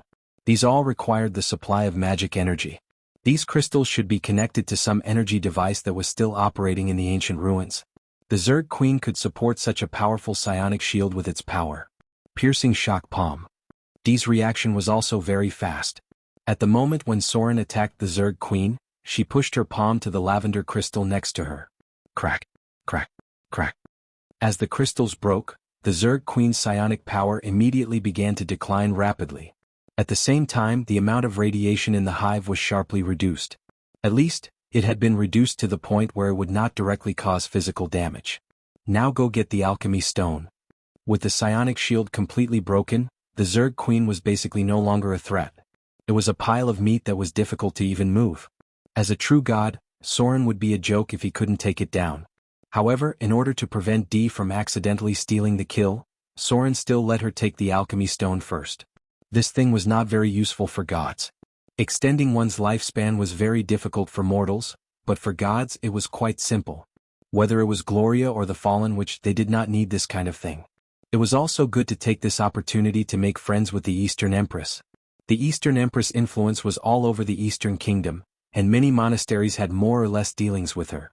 Hundreds of years of connections were not a joke. Okay. The alchemy stone was obviously very important to Dee. She rushed over in an instant and took the alchemy stone from a hexagonal crystal device on the ground. Something strange happened in an instant. The moment the Fist Master Ud took the alchemy stone, the Zerg Queen's body began to rapidly age. The aging speed was beyond imagination, and its skin and flesh were completely withered at a speed that was visible to the naked eye. It was like a tree that was rapidly dying. The alchemy stone supported the Zerg Queen's life. It was because of the alchemy stone that it was able to live from the Arcane Empire until now and give birth to so many offspring. The lifespan of the Zerg Queen was not very long, especially when it needed to give birth to a large number of larvae. The Zerg Queen was able to live until now because of the alchemy stone's life energy. It was also because of the alchemy stone that the Zerg Queen's nest remained nearby and did not move. Die. Soren naturally could not let the Zerg Queen die of old age. He rushed back and stabbed the Zerg Queen's head before its life energy was completely depleted. Wuxia. A gush of nauseating blood spurted out, and then a divine light that was invisible to the naked eye appeared and began to merge into Soren's body little by little. A row of data appeared in front of him. Killed Zerg Queen mutant. Extracting target's soul energy. You've received 725,000 slaughter EXP. Target possesses divine power. Extracting target's divine power. You've received 5 divinity points. Target possesses divine power. Extracting target's divine power. You've received 1 divinity point. There's still a divinity point. Soren was a little surprised because he actually extracted 1 divinity point from the Zerg Queen's corpse. Divinity could be inherited. However, it was almost impossible for a Zerg Queen of this level to inherit divinity points, so the only explanation was that the Zerg Queen's divinity points were accumulated bit by bit over a long period of time. The Arcane Empire had existed for thousands of years, and the Zerg Queen had accumulated 1 divinity point during this long period of time. The origin of these Zergs was probably not simple.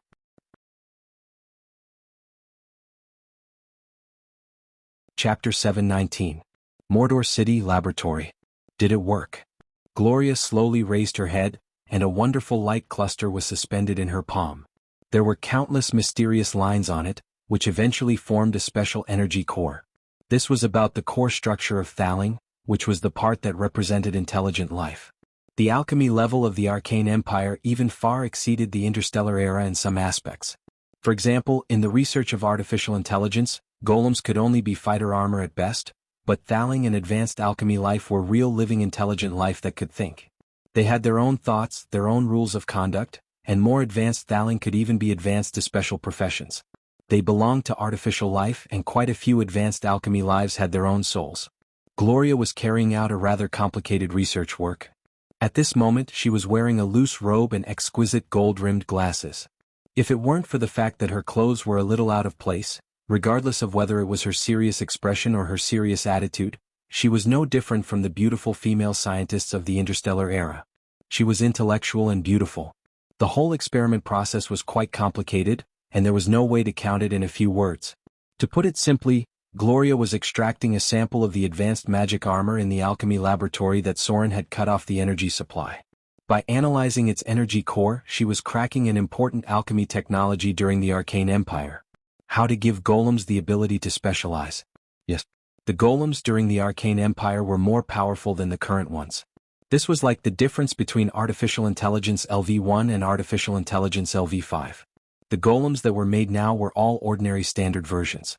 However, the golems made during the Arcane Empire could be mastered by inputting more data into the core of the golems, so that these golems could master some simple combat abilities. For example, attack while defending.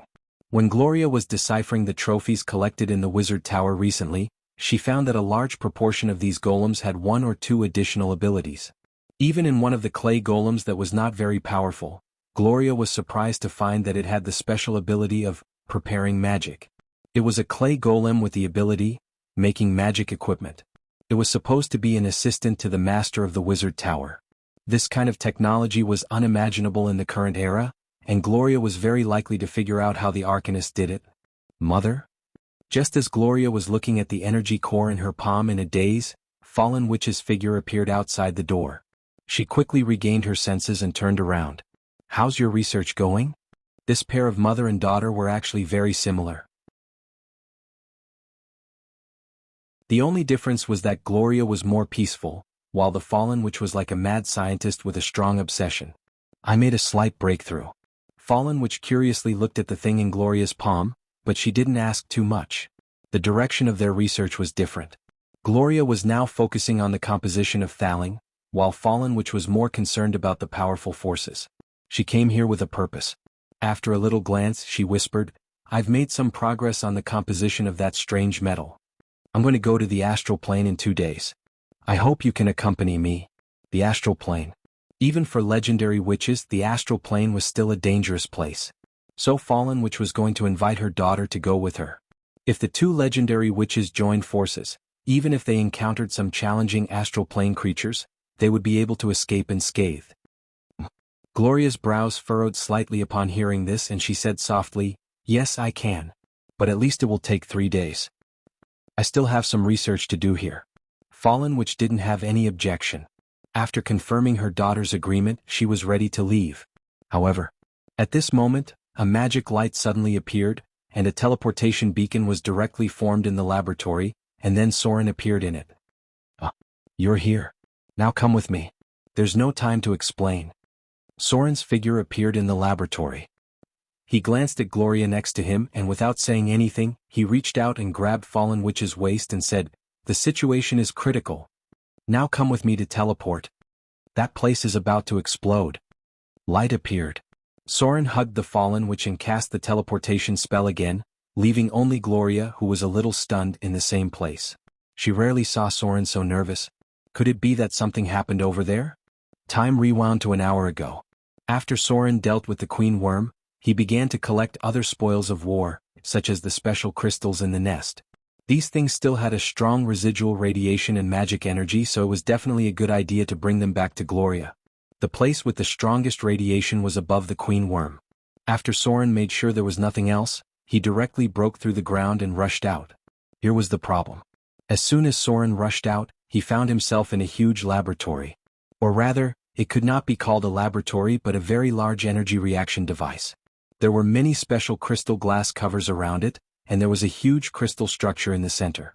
There were energy transmission pipes all around, and because of the rich energy radiation, he felt that it would not be easy to cast spells in this place.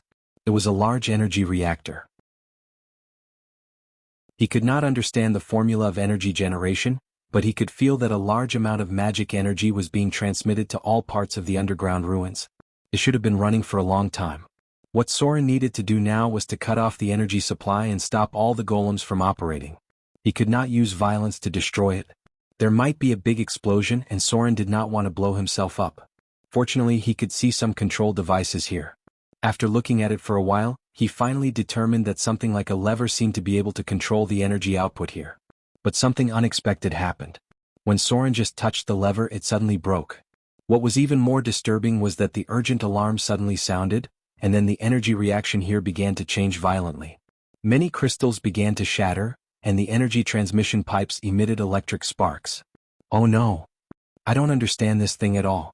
Soren's knowledge was not enough, and his alchemy skills were not enough. If he had not studied the knowledge of the Arcana Empire in depth, it was impossible to understand the function of these things. He could only rely on his language proficiency to understand that the core device in the center was called elemental furnace. There was no other way. At this time he could only call for help. There was no doubt that Fallen Witch knew far more about the energy of the Arcane Empire than anyone else. So Soren instantly connected to the teleportation beacon of the laboratory in Motor City, and then he hugged the Fallen Witch and teleported. With the emergence of a light screen, the two of them reappeared in the laboratory. Is this the elemental furnace? Fallen Witch was indeed a northern witch who had done in-depth research. She recognized the huge device in the center at a glance, and she looked a little excited. So big. So big. It's bigger than what the Witch Council provided me. We have to move it back. Move it back. No problem. But now they should think about how to deal with the rampaging energy first, right? Soren had already felt that a lot of golems were rushing here frantically. It seemed that he had just triggered some defense mechanism. Shut this thing down first. Soren had no time to say anything at this time. He could only say anxiously, "This thing looks like it's going to explode." A huge amount of energy. According to Soren's estimation, the explosion of this thing was similar to a small atomic bomb. It may not endanger his life, but this ancient ruin must be destroyed. He didn't do anything, he just slammed the lever to see if he could close it. He didn't expect it to become like this all of a sudden. Wait. I need to take a look first to determine how to close it. Fallen Witch also quickly calmed down.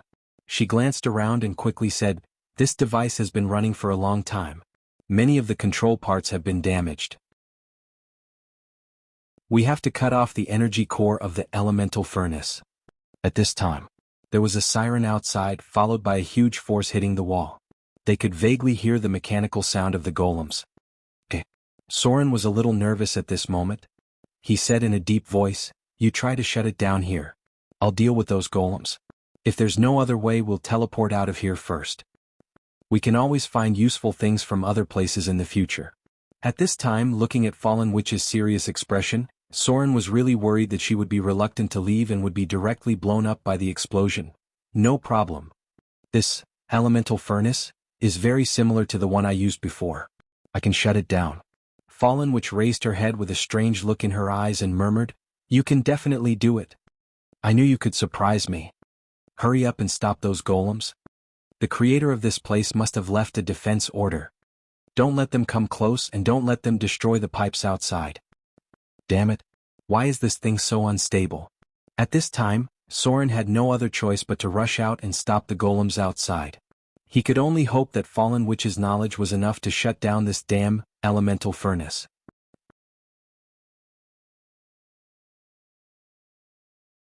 Chapter 720. Summon Shadow. A twisted shadow gradually formed beside Soren, and eventually turned into a dark humanoid figure. The creatures in the shadow plane were a bit special. As Soren's summons, they would improve with his strength. At present, the summoned shadow had not reached the legendary level, but it was not a problem to interfere with some enemies. The battle in the hive was almost over. The limit on the number of golems and golems had been reduced by quite a bit.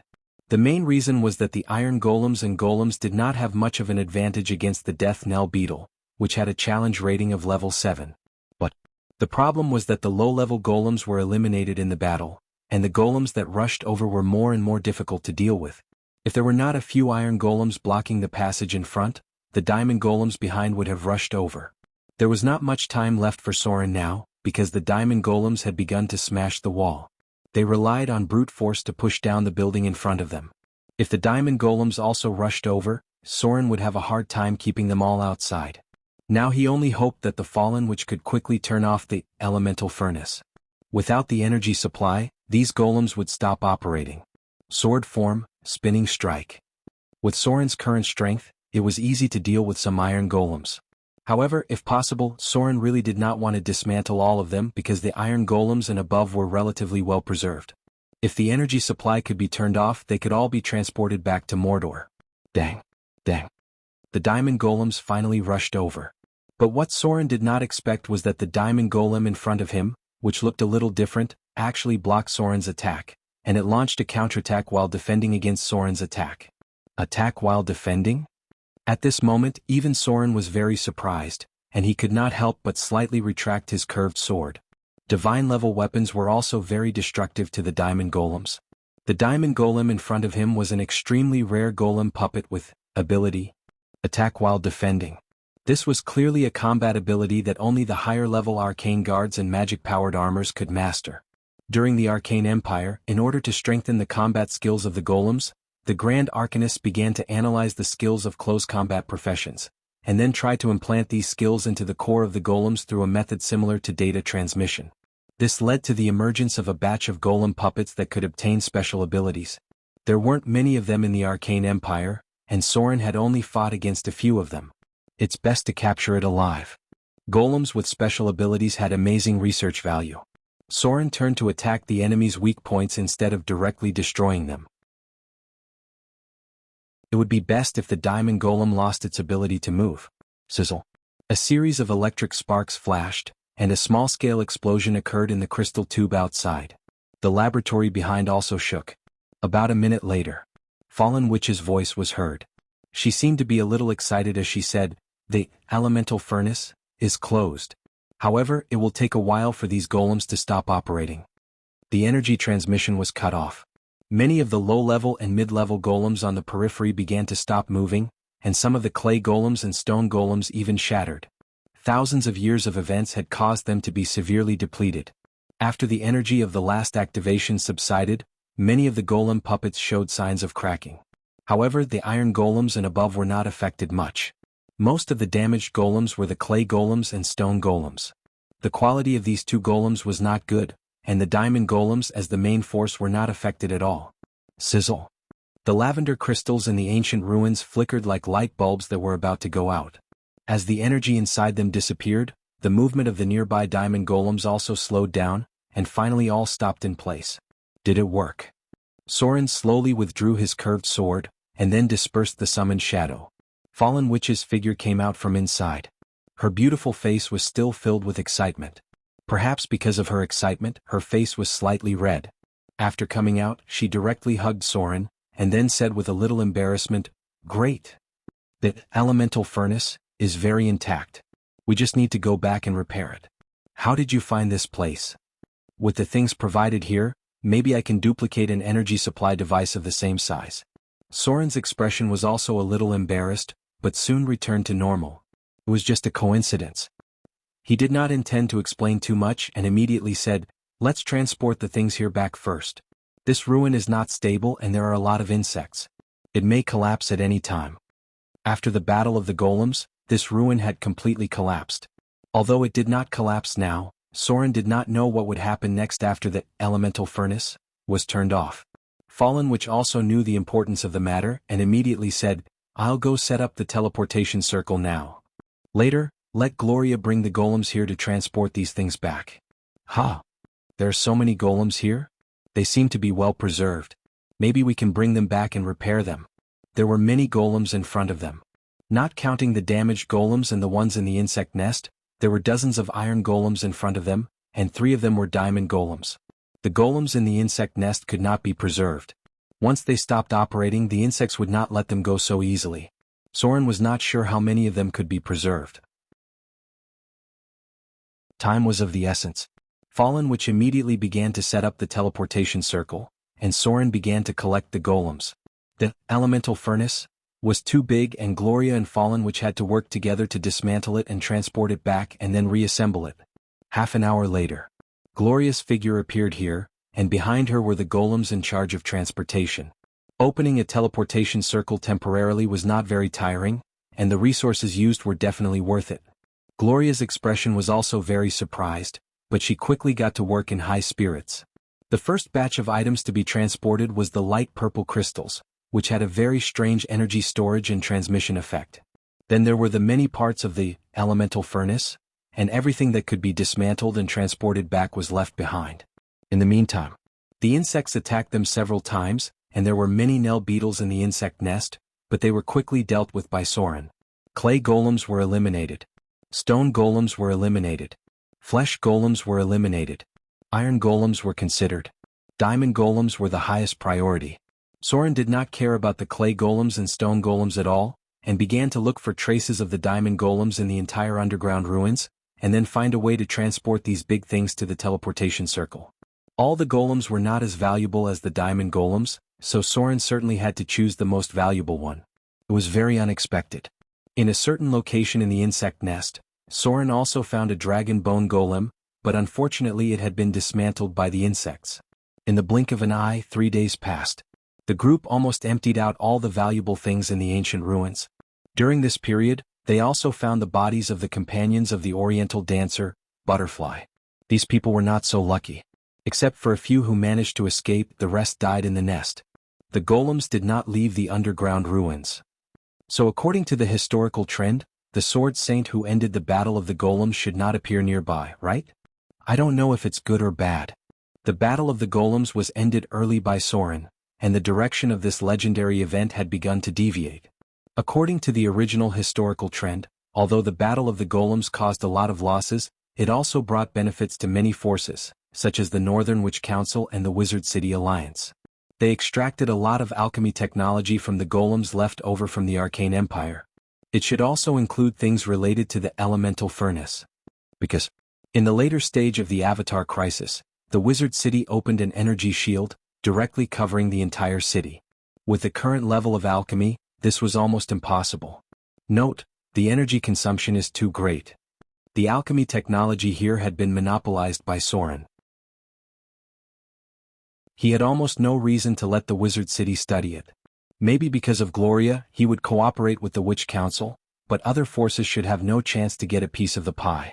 During this period of time, Gloria and Fallen which were responsible for unpacking things, and Soren was responsible for moving things back. In the end, the alchemy laboratory in the entire city of Motor could not fit them, and they could only be transported to the wizard tower in the Shadow Plane. Soren did not know much about the gains in alchemy. He only knew that the two witches transported a large number of crystals, devices and lines back, and later spent more than a day drawing drawings of many broken places in the ancient ruins. It was the kind of drawings that looked like spell models with dense spell nodes. Ordinary people would feel dizzy at a glance. They drew hundreds of drawings before they finally came to an end. Soren was responsible for counting the number of golems.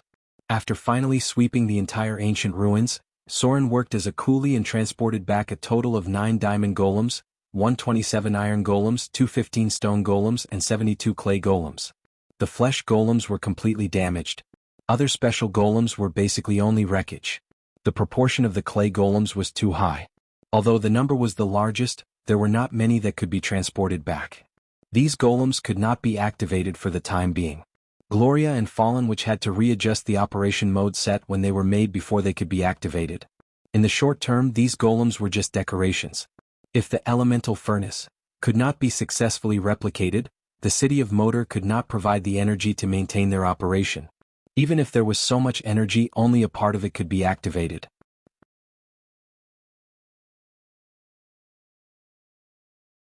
Chapter 721. There were a lot of things that were brought back this time.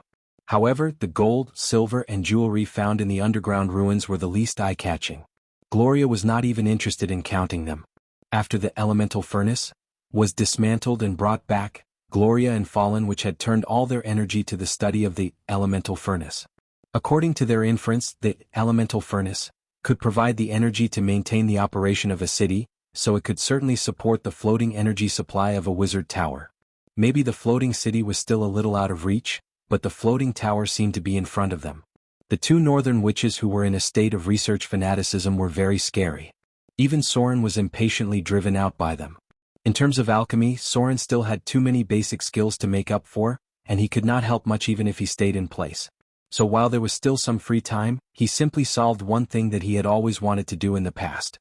Mordor City. Under the glory of the morning sun, people gradually woke up and began to work. There were sounds of hawkers on the street, and the blacksmith shop in the distance had been ringing non-stop.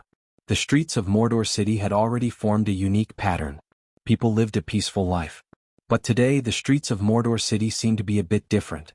Many people couldn't help but gather together, looking inside with curious expressions on their faces. A wizard. Furthermore, she was a beautiful witch. Mordor City naturally had more than a few wizards, but there were only 3 famous ones. One was the mistress of Mordor City, Her Excellency Gloria, the other was the mysterious masked witch, Fallen Witch, and the last one was the plant wizard Saruman, who was known as the Weirdo. In addition to these 3 wizards, there were also some low-level spellcasters in Mordor City. First of all, Saruman's apprentice group. After getting the support of Soren, the number of his apprentice group had been increasing, and now it had reached more than 30 people. Although these apprentices were low-level wizards, for Saruman, they could replace him to complete the fertilizer refining work, which saved him a lot of time and allowed him to concentrate on plant research. Then there was the witch group that Gloria recruited from the Northern Witch Council. These witches were more powerful and most of them were mid-level spellcasters. Because the resources of the Witch Council were limited, they could not get more help from the council, so they chose to join Gloria's faction. Don't forget one thing. Gloria was not only the mistress of Mordor City, but also an important member of the Witch Council. The Northern Witch Council had its own factions, and Gloria herself was the representative of a faction. After these witches joined her, they naturally received financial and material assistance from Mordor City. Some of them even moved to Mordor City to assist Gloria. It was these witches who maintained the operation of the golem puppets and coordinated the lighthouse and other things in Port Mordor. The last group of wizards came from Soren's church. The half-elf church also had its own wizard group, but the number was very small, and their strength was also at the mid-level and low-level. There were about a dozen of them, which was less than 1/20th of the number of priests, and many of them were part-time priests. As for Fallen Witch, she really had no talent in this area. She was a typical person with high IQ and low EQ. Some of her methods were just an illusion formed by her higher IQ. She had always been alone, and there were no wizards to help her. A witch in the crowd was busy giving instructions to the others. She didn't care about the curious gazes of the people around her. After instructing her subordinates to erect a pillar, she reached out and inspected it. Then she personally installed a beautiful crystal lamp on top of it. After that, she injected a little magic power to test if there were any problems with the internal runic lines. This is a magic lamp? Naturally, there was also a knowledgeable adventurer next to her. After watching for a while, he said, "Is the city hall going to install a magic lamp in Mordor City?" This was a relatively primitive but also an era of unprecedented developed civilization. Magic lamps were not very rare, but there were not many places where they could be used. Most of them were in the homes of high nobles and spellcasters. Ordinary civilians were not even willing to use candles. The only place Soren had seen that was willing to use magic lamps on a large scale was the palace of Arendelle. The ice witches had transformed the entire palace into a luxurious one. Compared to this kingdom that had been operating for thousands of years, some places in Mordor City were really shabby. The witch did not answer his question. To be honest, the northern witches were a little proud. Men who were not equal in strength and status would often think that they were very arrogant, but this was just their habit. From the central square all the way to the city gate. The length was about 1,500 meters. A street lamp was installed every 15 meters on one side of the road. Gloria's witches were responsible for the installation. A group of people worked hard for a whole day to complete it. On the other side of the central square was another team of spellcasters. Their task was more difficult because they needed to install a huge crystal lamp in the central square. No one knew when. A huge diamond-shaped lavender crystal appeared in each of the four sides of the central square. It was surrounded by spellcasters with iron frames. Then there was a lamp post that was bigger than the road every 20 meters. The huge crystal lamp as the core was directly near the fountain in the central square. The light could directly illuminate the most magnificent building in Mordor City, the Great Shrine. A group of witches worked for a long time to complete it. The third pair also came back in the evening. They had remodeled the lighthouse in Port Mordor. Night fell. Many people gathered curiously. There was no curfew in the city of Mordor during this time. Compared with Port Mordor, the interior of the city was still very stable. It was completely in the hands of Soren. Let's start. Soren glanced at the light on the central square and nodded slightly. Connect the magic energy pipeline. Next to him was a young witch with a new face. She looked a little excited and said, "Yes, Your Excellency." Gloria's witches were still recruiting. Compared with training a group of witches by themselves, it was faster to poach a little from the Northern Witch Council. Moreover, Gloria was now in the realm of legends. She was also qualified to gather a group of followers and be a mentor to the younger witches. Therefore, the other witches in the Witch Council could not say anything when they blatantly poached a group of younger witches. Wow! With the establishment of the magic energy transmission, the exclamation from the central square could be heard even from a distance. Lights lit up like stars under the quiet night sky from the city hall to the central square, and then from the central square to the city gate. It took Soren 3 days to finish the arrangement. There were a total of 762 magic lamps. Among them, the largest ones in the central square were directly transformed with crystals, and most of the others were restored from the underground ruins. The circuit map of the entire lighting system in Mordor was drawn by Gloria. In her words she said, "Don't bother me now, especially such a small thing." When she said this, Gloria's expression was a little contemptuous.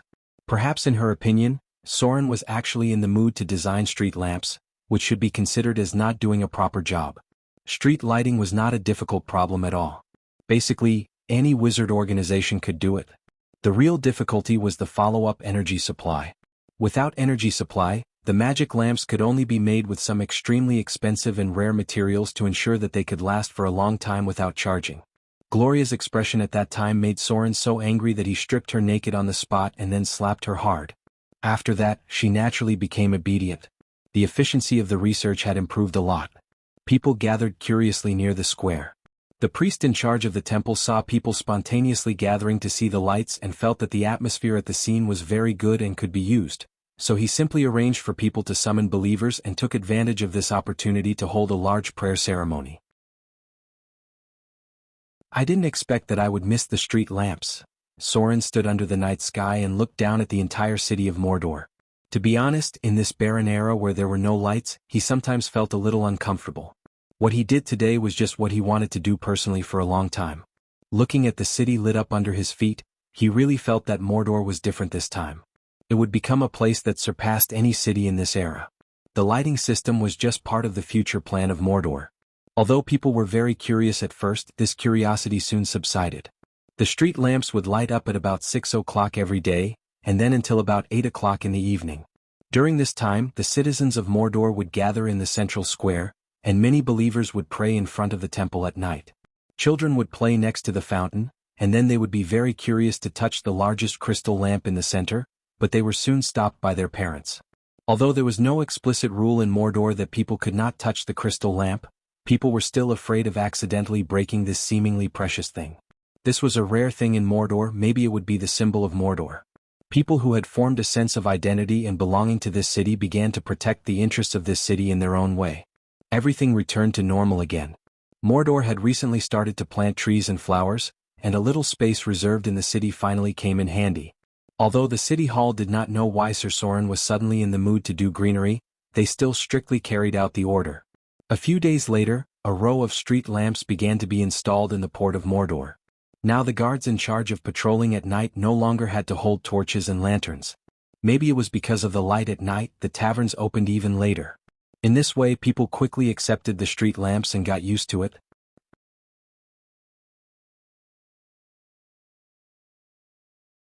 Chapter 722. The city of Mordor was busy. Although the Avatar crisis had begun, the traces of demons frequently appeared all over the material plane to attack other races. But the city of Mordor did not stop its pace of expansion at all.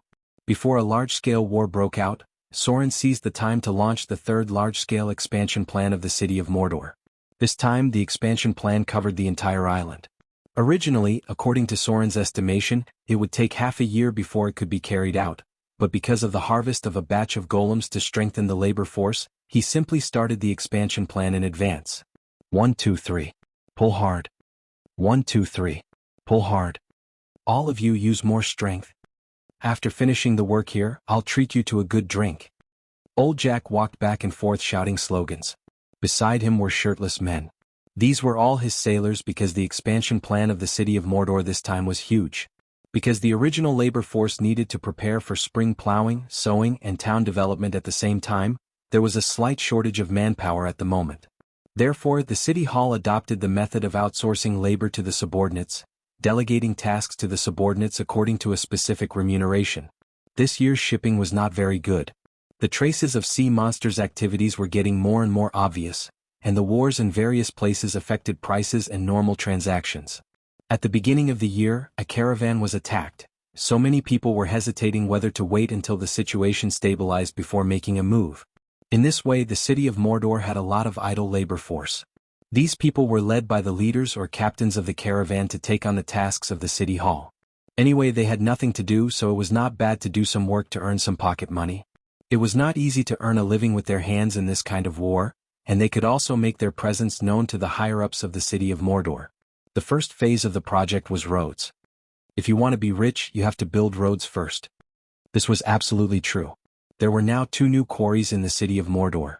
Most of the indigenous slaves had been transferred to the quarries to work. At present, the farming was handed over to the poor. After all, slaves were slaves. They were definitely not as active in farming as yeomen. They were still more suitable for doing some hard work. Old Jack took over a 500-meter-long road. According to the standards of Mordor City Hall, all roads must be paved with stones. They would not become dusty roads when the weather was dry, and they would not become muddy roads when it was rainy. At least 3 carriages could pass at the same time.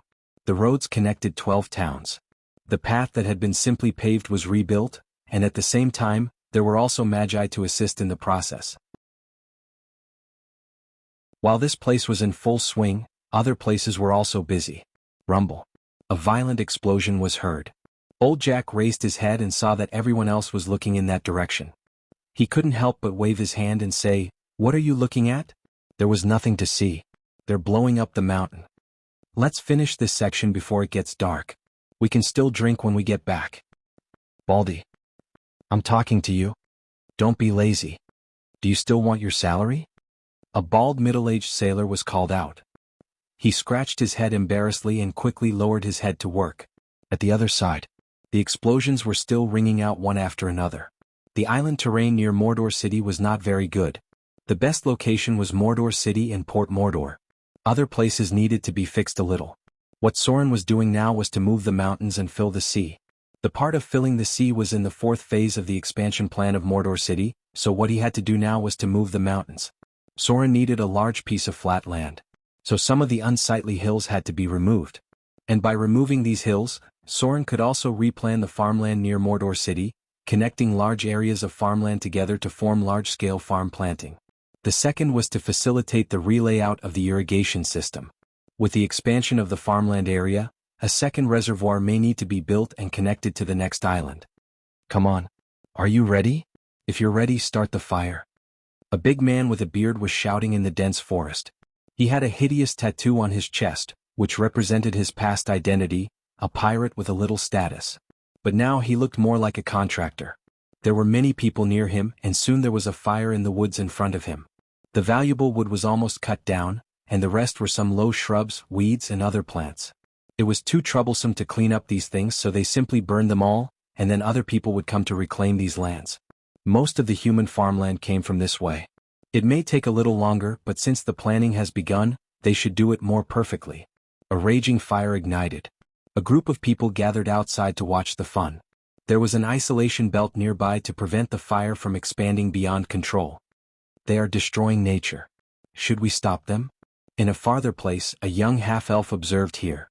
When he saw the fire spreading and the small animals in the forest fled, his expression was a little angry. He said to an elder next to him, "This is too much of a destruction of the natural environment. Should we protest to them?" The elder was silent. Droll had his own dogma. He would definitely reject this kind of serious destruction of the natural environment. But it was a little different here because this was the city of Mordor. The elder thought about it and decided to wait first. It was not their turn to speak in the city of Mordor. At most, they could protest and put forward some opinions, relying on the status of Droll to make the other party a little afraid. The result might be that the city of Mordor didn't care at all. Hey, do you think the people in the city hall have a problem with their brains? On one hand, they want us to set fire to the mountain, and on the other hand, they want us to plant trees again. I really don't understand. Close to the south of Mordor, near the sea, there was a group of people busy working. But their task was a little different because their task was to plant trees. Anyway, they were all saplings transported from the mysterious plant madman, Saruman, in Mordor. According to the task allocation of the city hall, they needed to plant these plants in specific places according to specific rules. Not only did they need to survive after planting them, but they also needed to have a beautiful landscape. When they thought of this, they couldn't wait to beat up the half-elf official in charge of this area. Wasn't this kind of work difficult for them? There was no other way. The task must be completed, otherwise the city hall would lower their credit rating. Fortunately, there were half-elves from Autumnfall in Mordor. They spent a lot of effort to find a half-elf who was proficient in gardening and let him guide these people on how to plant. This was the limitation of this era. As lower-class civilian workers, they did not understand that Mordor was planting trees while cutting trees. It was not easy to get wood. There were many trees in those forests. The land here could be directly reclaimed as farmland. What was the use of planting these flowers and trees? But no matter what they thought, obeying orders was the rule of Mordor. Rumble. Another series of violent explosions rang out. A beautiful northern witch looked at the front with her head tilted. She seemed to feel that the work in front of her was boring, so she looked disinterested. Go. Move those stones out. Send 3 golems to the reservoir. Half of the stones here have to be transported there. The young witch looked very listless. As a high-ranking spellcaster, she would definitely be a little dissatisfied to waste time here to supervise the progress of the project.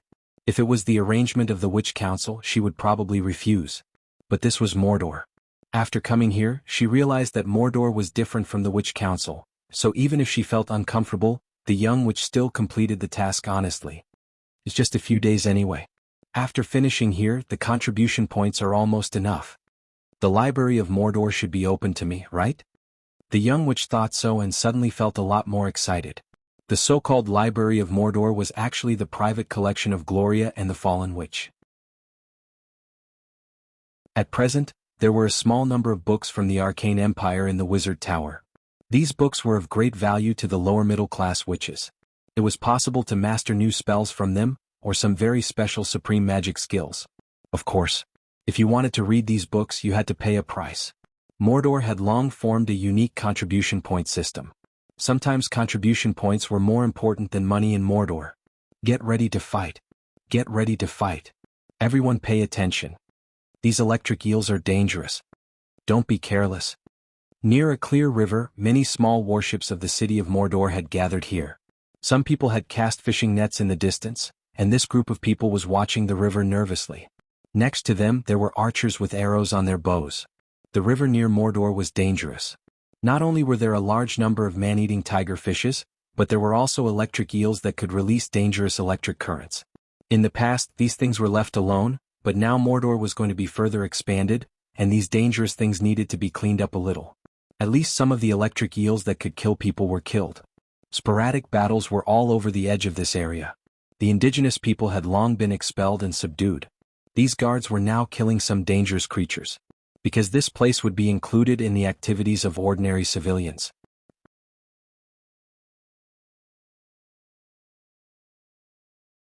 Chapter 723. The city of Mordor was changing rapidly. However, after Sauron arranged the third expansion plan, he began to busy himself. The city hall of Mordor had long been able to operate on its own. Compared with the efficiency of other places in the current era, the city hall had an absolute advantage in terms of execution. Anyway, as long as it was something that Sauron told them to do their best, it didn't matter if they didn't understand some things. They just had to act according to the orders, and they would naturally know why in the future. The city of Mordor had always been ruled by an absolute dictatorship. Is this the crack that connects to the bottomless abyss? Gloria and Fallen, which were busy reorganizing the elemental furnace. Sauron also needed to arrange the overall layout of Mordor at this time. A key part of it was this passage that connected to the bottomless abyss. Most of the dangers that Mordor would face in the future would come from here. It was not realistic to close this plain crack because it would take a lot of divine power to close it. It was also possible that the plain crack would reappear in other places. So what Sauron had to do now was to make the nearby defense more stable. Outside this valley, there was already an elite legion of Mordor. The interior of the valley was full of dense plants. These plants had covered the entire bottom of the valley through magic. Any living thing that approached here might be attacked by them. There was a strong smell of blood near the plain crack, and the cannibal plants in that area were also the most luxuriant. The mutant plants in the outer islands were very dangerous. It was mentioned before coming to the island of Mordor that many mutant plants had a high challenge level. Some were even more difficult than intermediate demons. Saruman had recultivated these mutant plants. It seemed that he had secretly cooperated with some people in the Church of Agriculture. Sauron did not ask about the specifics, but it seemed that some people in the Church of Agriculture were also very interested in these plants. The finished products were these plants in front of him. Initial estimation of the challenge difficulty was about level 5. Some of them had undergone a second evolution mutation. The power of the demon's blood had penetrated their roots. By absorbing the nutrients of the demon's corpse, these plants had become more dangerous and aggressive. But this was not enough. Sauron was going to further strengthen their abilities and use these plants to block the invasion of the demons. At least they would not be able to leave the valley easily. Plant domain. A powerful domain power spread out and enveloped the entire valley in an instant. Sauron hadn't used the plant territory he got from the Misty Forest yet because he didn't have much use for it. However, he could use it to strengthen these mutant plants. Divine power bestowal. Sauron's divine power was slowly decreasing. At the same time, the plants in the valley were mutating and strengthening. While they were affected by the plant domain and receiving Sauron's divine power, their original imprints were erased, which was the magic imprints left by Saruman to control them. Instead, they were replaced by the divine imprints left by Sauron's plant domain on these mutant plants. Sauron sprinkled his divine power on the mutated plants. If he needed it, he could even observe the valley from their perspective. He didn't have much divine power to waste. Sauron used about 50 divine power and stopped. His focus was on the mutated plants around the gap between the planes. After Sauron's plant domain and divine power bestowal, the strength of the mutated plants near the front had greatly increased. At least the challenge had doubled. As more demons were killed, the bloodline power and evil breath from the bottomless abyss were likely to further transform these mutated plants into demonic plants. They would be the first line of defense of Mordor. After dealing with some miscellaneous things, Soren also had an important thing to do. With the appearance of a teleportation spell, Soren's figure appeared directly in the laboratory of the shadow plane. In front of him was a busy fallen witch, and Gloria was in the laboratory on the other side, disassembling the golem puppets that had mastered the ability of their specialty. "Is the thing I want ready?" Soren glanced at the busy fallen witch and said slowly, "I'm ready here." Fallen witch raised her head when she heard the words. She seemed to have not rested for a while, so she looked a little tired. She nodded and said, "It's done. It's on the alchemy table over there. I'll help you install it later." Soren nodded, then waited quietly. An hour passed in the blink of an eye. After Fallen Witch finished the work at hand, she waved her hand and put away a silver-white metal ring on the alchemy table. Then she said to Soren, "Where is it?" "Did Gloria bring the drawing?" Soren took out a drawing. It was a battleship. There were many complicated marks at the bottom of the cabin and the sails, as well as a spell model that made people dizzy. "Very good design. This should be enough." Fallen Witch's figure floated in the air and she said softly, "Let's go now. It should be ready by tonight." The light of a teleportation spell rose.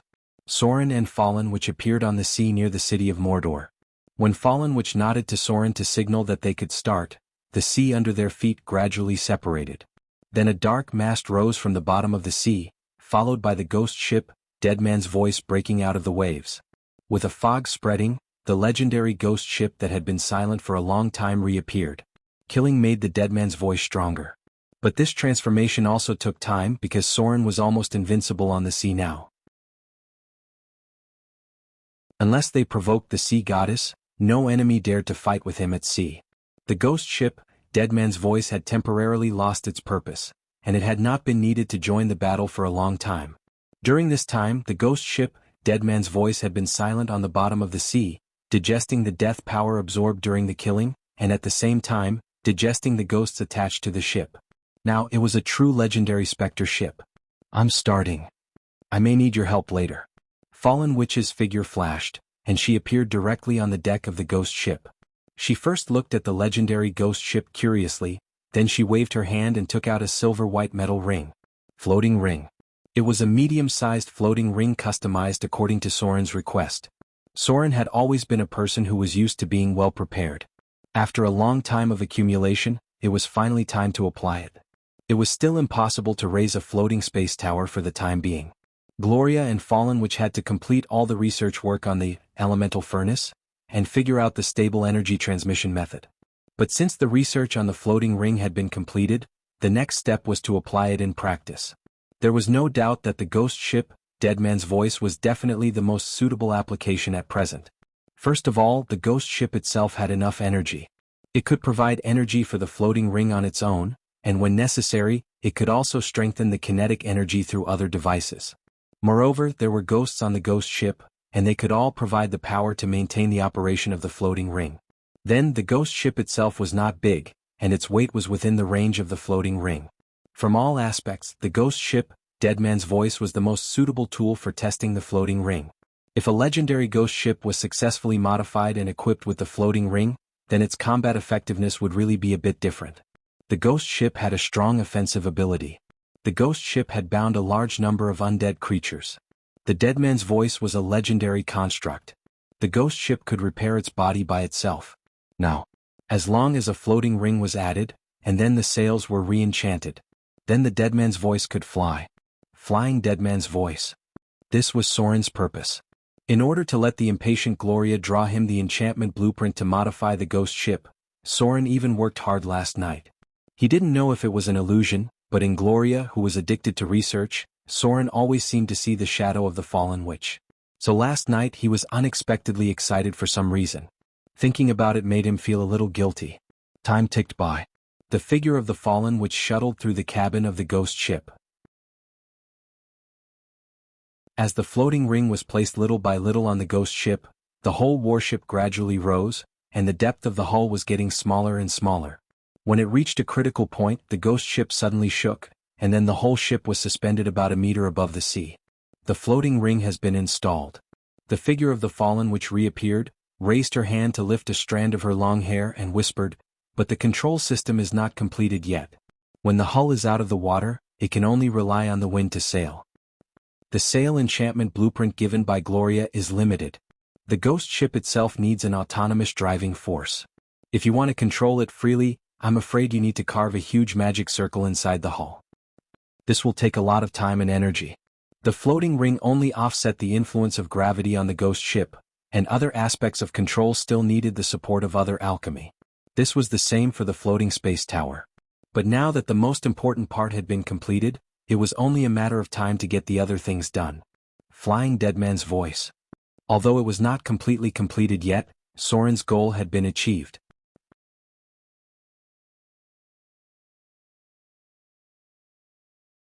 Chapter 724.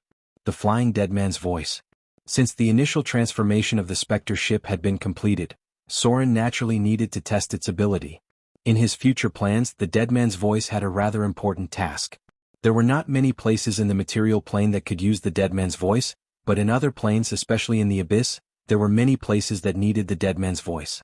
Because there were a large number of waters in the Abyss, and some waters even covered several levels, such as the territory of the Demon Lord, Dagon, and the Blood Sea ruled by the Goddess of Doom. Of course, the most important point was that the Spectre ship, Deadman's Voice, was a type of undead construct. It could sail on the Styx. Just being able to sail on the Styx was already worth Soren spending a lot of time and energy to transform it. In the lower planes, there was something that could never be avoided called the Styx. Since the beginning of the ancient era, when the first generation of the ancient gods of heaven broke out in the war with the Chaos Demons, until the birth of the Lord of Hell, Asmodeus, the existence of the Styx had already spread all over the lower planes. From the scorching hell to the Shura realm, from the grey wilderness to the distorted nether, from the abyss to the Bator Inferno, the tributaries of the Styx were all over the lower planes, and even the upper planes could occasionally see traces of the Styx. It had long grown into a very important part of the multiverse, and now no one could ignore the existence of the Styx. Rise to the sky. Soren's figure fell on the Deadman's Voice. With the activation of the energy of the floating space ring, the Spectre ship gradually rose until it rose to a height of nearly 3,000 meters. The higher it rose, the greater the influence of the wind. Soren understood why the Fallen which said that the ship needed a power source. After all, a Spectre ship was still inferior to a floating space tower and a floating space city. There was a huge gap between the two in terms of quantity. The floating space tower could install far more things than the Spectre ship, and the floating space tower itself was equivalent to a defensive fortress when it was made. At this time, the attributes of the Spectre ship, Deadman's Voice, had become like this. Creature name: Legendary Spectre ship, Flying Deadman's Voice, Mutated Undead Construct, Legendary Undead Construct. Creature type: Activated Spectre ship. Creature description: This is a battleship that sank hundreds of years ago. It woke up at the bottom of the sea. The dead souls and vengeful spirits gradually assimilated with it, turning it into a ghost ship that roams the sea. There were many legends about it. In the end, it attracted the attention of the followers of the Goddess of Ocean. The legendary priests captured these ghost ships, and then secretly activated these ghost ships into low-level undead life forms under the divine power of the Goddess of Ocean. It had a simple consciousness and could recover itself like the undead. This ghost ship could sail in any sea, and its power was terrifying in the sea. Note: slaughter and death made it evolve, and the transformation of the legendary which gave it the ability to fly. Captain: Soren. Sailors: drowned undead, 108 people. Sea vengeful spirit, 36 people. Sea ghost, 270 people. Naga siren, 36 people. Undead shark, 27 people. Bound spirit of the dead, 2,705 people. Locked. Equipment: drowning howl ram. Cannon of the dead, 24 pieces. Ghost sail, mutated, enchanted, transformed. Heavy revolving cannon, 2 pieces. Basic skills: fly, drive wind, summon fog. Ghost ship's characteristics: self-repair, deep sea diving, activate life, activate ropes. Curse ship hull, Deadman's characteristics. Special ability: Soul Eater. Characteristics: the Deadman's Voice was stronger because of the slaughter. This ghost ship's life form was relatively special. Even if it had advanced to the legendary level, its ability to strengthen itself was relatively limited. To some extent, it was just a collection of undead. Advancing to the legendary level strengthened the undead bound on it. The ship itself did not change much, but it slightly strengthened a part of the ship's ability. The number of souls bound on the Deadman's Voice had doubled compared to the past. The number of drowned undead had reached an astonishing 108 people. The number of sea vengeful spirits had also skyrocketed. The number of other types of undead had more than doubled, and some had even doubled or tripled. This was where the ghost ship, Deadman's voice truly changed. Among them, the number of bound spirits of the dead had reached an astonishing 2,705 people. These bound spirits of the dead determined the vitality and healing ability of the ghost ship, as well as the potential of the other undead sailors. It could be said that the ghost ship had now become a small undead kingdom. It's still not enough to rely on the sail. It still needs to be further enchanted. Soren controlled the ghost ship to fly in the sky and then return to the sea. He murmured, "It's still not enough to deal with the battle in the abyss. The flying ability is enough. The floating ring can rise to a height of thousands of meters with just a little push. But the maneuverability is seriously lacking. I don't know how the floating city in the Arcane Empire was powered." Then there's the combat ability. Although the number of undead sailors has skyrocketed, they are only close combat cannon fodder. The Silent Howl's ram can be ignored, and the animated ropes can also be ignored. The only effective long-range firepower is the cannons and the heavy boomerangs. This kind of firepower can be used to deal with enemies in the material plane, but it's not enough to deal with the demons in the abyss. When the Sea Temple first modified it, it was already limited to the battle in the material plane. It seems that all the cannons have to be replaced? I wonder if the Super Arcane Crystal Pulse Cannon can be installed on the ghost ship? If it can be installed, how will the huge amount of energy needed be solved? A lot of thoughts flashed through Soren's mind. But in the end he shook his head and put it down. Things still had to be done step by step. If he wanted to get the Super Arcane Crystal Pulse Cannon, he was afraid that he had to take down the Wizard Tower in the Shadow Plane first. To take down the Wizard Tower in the Shadow Plane, Gloria had to master the level 9 spell, Spirit World Travel. Gloria was now busy studying the Elemental Furnace. She already wanted to split herself into two people to use it. At this time he could only deal with things according to priorities. From the current point of view, reassembling the Elemental Furnace was the most important thing and the most helpful thing for them. As long as the Elemental Furnace was assembled, the abundant energy would immediately allow the city of Mordor to build a golem army. By then, with enough diamond golems, they would be able to push down the Wizard Tower in the Shadow Plane. The city of Mordor was busy. The third expansion plan also included the port area. With the increasing number of foreigners, the upper limit of the number of people that could be accommodated in Port Mordor was a little insufficient. Recently, the City Hall was preparing to open up a separate piece of land as a residential area. Citizens of Port Mordor could buy a small piece of land at a relatively low price with their own identification. However, if foreigners wanted to buy a house in Port Mordor, it would be a little more expensive. It was said that many southern businessmen had protested recently, but the officials of the City Hall didn't even care about them. If you don't want to buy it, then get out. The land budget of Mordor was already very tight, and the population growth rate was far faster than other cities. This batch of land was already in overdraft of the reserve resources. According to the final statistics of the City Hall, if the nearby islands were not annexed and developed, the population of Mordor could only be accommodated by about 300,000 people. Once this scale was exceeded, the food could no longer be self-sufficient. Citizenship in Mordor was now in high demand. Having the citizenship of Mordor was greatly convenient at sea, and there were few difficulties in other cities on the south coast. Powerful force was the guarantee of peace. The Battle of the Golem was completely over, but Soren's journey did not stop. Before history changed too much, he needed to use his ability to foresee the future to prepare more trump cards for himself. But before he set off this time he still had some small things to deal with. The Stone of Dreams. This thing was basically useless to Soren, Gloria, Fallen Witch and Vivian. As a relatively special legendary item, Soren seemed to be able to use it in only one place, that was the War Chest Demi-Plane connected to the Shadow Plane Wizard Tower. The magical virtual illusion of the War Chest Demi-Plane. A very realistic illusion that Soren still couldn't understand. Because he had made a lot of breakthroughs in the Wizard Tower, he didn't have time to waste on the War Chest Demi-Plane for the time being. The demigod Thaling was not easy to deal with. It was too time-consuming to break through the War Chest Demi-Plane. Soren planned to take over the authority of the War Chest Demi-Plane directly after taking over the Wizard Tower, but now he needed to test whether the Stone of Dreams was effective against the illusion of the War Chest Demi-Plane. The Frost Kingdom. Arendelle. The Palace. The tall figure of Princess Royal stood on the balcony at the top of the palace, overlooking the whole country. The arrival of the Avatar crisis did not have much impact on this prosperous and wealthy country. And all this was due to the powerful strength of Princess Royal. Her power sheltered Arendelle, so that all evil forces did not dare to easily set foot in this land. Arendelle. Mordor City. The two cities in the north and south were one of the few peaceful paradises in the material plane. These two places could still maintain their original state after the outbreak of the Avatar crisis, mostly because their rulers had powerful forces. Princess Royal. Soren. Many forces secretly guessed that the two had joined forces to form some kind of alliance, and no one dared to provoke them easily. Your Majesty. The emissary of the Northern Witch Council has arrived.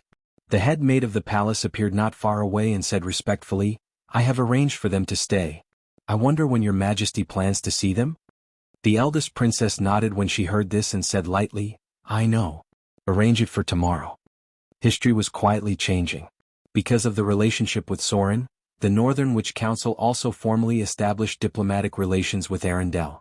The two sides didn't have much to do with each other, but now the Northern Witch Council and Arendelle's Snow Witches seemed to have plans to further deepen their relationship because of the outbreak of the Avatar crisis.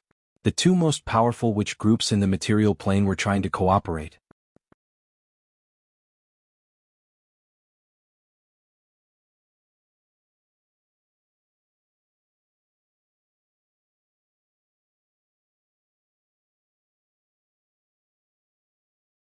Chapter 725. The Northern Witch Council. Arendelle's Ice Witches. The two originally didn't have much interaction. Although Princess Royal had great strength, she was very arrogant in terms of interpersonal relationships. You could feel it from her attitude towards Soren. If it weren't for the close relationship between Soren and the Northern Witch Council, and the Northern Witch Council sent a delegation to Arendelle, perhaps Princess Royal might not be willing to take the initiative to contact them. There was no other way. Princess Royal had always been like this. The Northern Witch Council was a relatively formal wizard organization, and its internal organizational structure was comparable to the Wizard Alliance. In contrast, Arendelle's Ice Witches were slightly worse. Because of their special bloodline, there were many female warlocks in Arendelle. Many of them were members of the royal family or members who inherited the bloodline of the warlock family. 1/3 of the Ice Witches were warlocks, and many of them were born with the ability to control ice and snow. This should be a family trait. Perhaps it was overshadowed by Princess Royal's brilliance. The outside world had never understood much about the Ice Witches. They only knew that Arendelle had a very powerful royal witch council. The eldest princess could more or less guess the purpose of the Northern Witches' diplomatic mission. Compared to the closed environment of the Frost Kingdom, the territory controlled by the Northern Witches was much more complicated. This meant that after the outbreak of the Avatar crisis, the problems they faced had increased a lot. First, there was the rebellion of the Lizardmen. The outbreak of the flood last year had affected the present. The Lizardmen's attacks on humans had not been completely eradicated, and the Witch Council was temporarily unable to clean them up because the false god that the Lizardmen served seemed to have made a move. Then there was the Church of the Lady of Poison. In order to expand her influence in the mortal world, the plague spread by the Lady of Poison had stopped. However, traces of the Witherers still frequently appeared in the north of the continent. To deal with the Church of an evil god, even the Northern Witch Council did not dare to act rashly. Other than that, with the outbreak of the Avatar crisis, resources were increasingly scarce. There was also a rebellion near Deepwater City. The low-level civilians were restless, and the evil forces of the outside world were eyeing covetously. If it weren't for the financial assistance from the city of Moder, the Northern Witch Council would have been in chaos. The large number of orders from the city of Mordor greatly eased the financial crisis of the Northern Witch Council, and also provided opportunities for lower-class civilians to work to support themselves. Moreover, the close relationship with the city of Mordor also made many enemies who were secretly spying on them not dare to act rashly. However, Mordor City was still far away in the sea after all. If something big really happened, even if Soren wanted to help, he wouldn't be able to react in a short time. Therefore, the Northern Witch Council needed a powerful ally nearby. At this time, there were not many candidates in the eyes of the Northern Witches. First of all, the allies they chose could not have too complicated relationships. Too complicated relationships meant that there were many potential enemies. While gaining a powerful ally, the Northern Witch Council may also have new and more dangerous enemies. At this time Arendelle, who was relatively isolated, was included in their list of priorities. The situation of Arendelle was special. First of all, it was a relatively isolated country. It didn't have much contact with the outside world, and there were not many enemies on the table. It was not far from the Northern Witch Council. Then, the relationship between Arendelle and the city of Mordor was very close. At least in the outside world, Princess Anna of Arendelle was said to be the lover of His Excellency Sauron. Even recently, there were rumors that Her Majesty Princess Royal had a very close relationship with His Excellency Sauron. Regardless of whether these gossipy rumors were true or false, there was no doubt that Arendelle had a close relationship with the city of Mordor. Arendelle, the city of Mordor, the Northern Witch Council. After realizing that they needed more powerful allies, the Northern Witch Council finally decided to send a delegation to Arendelle. The leader was even a legendary witch who held power within the Witch Council. The city of Mordor was still too far away.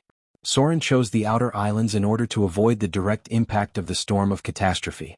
In this increasingly chaotic environment, the Northern Witch Council must form an offensive and defensive alliance with a nearby powerful force.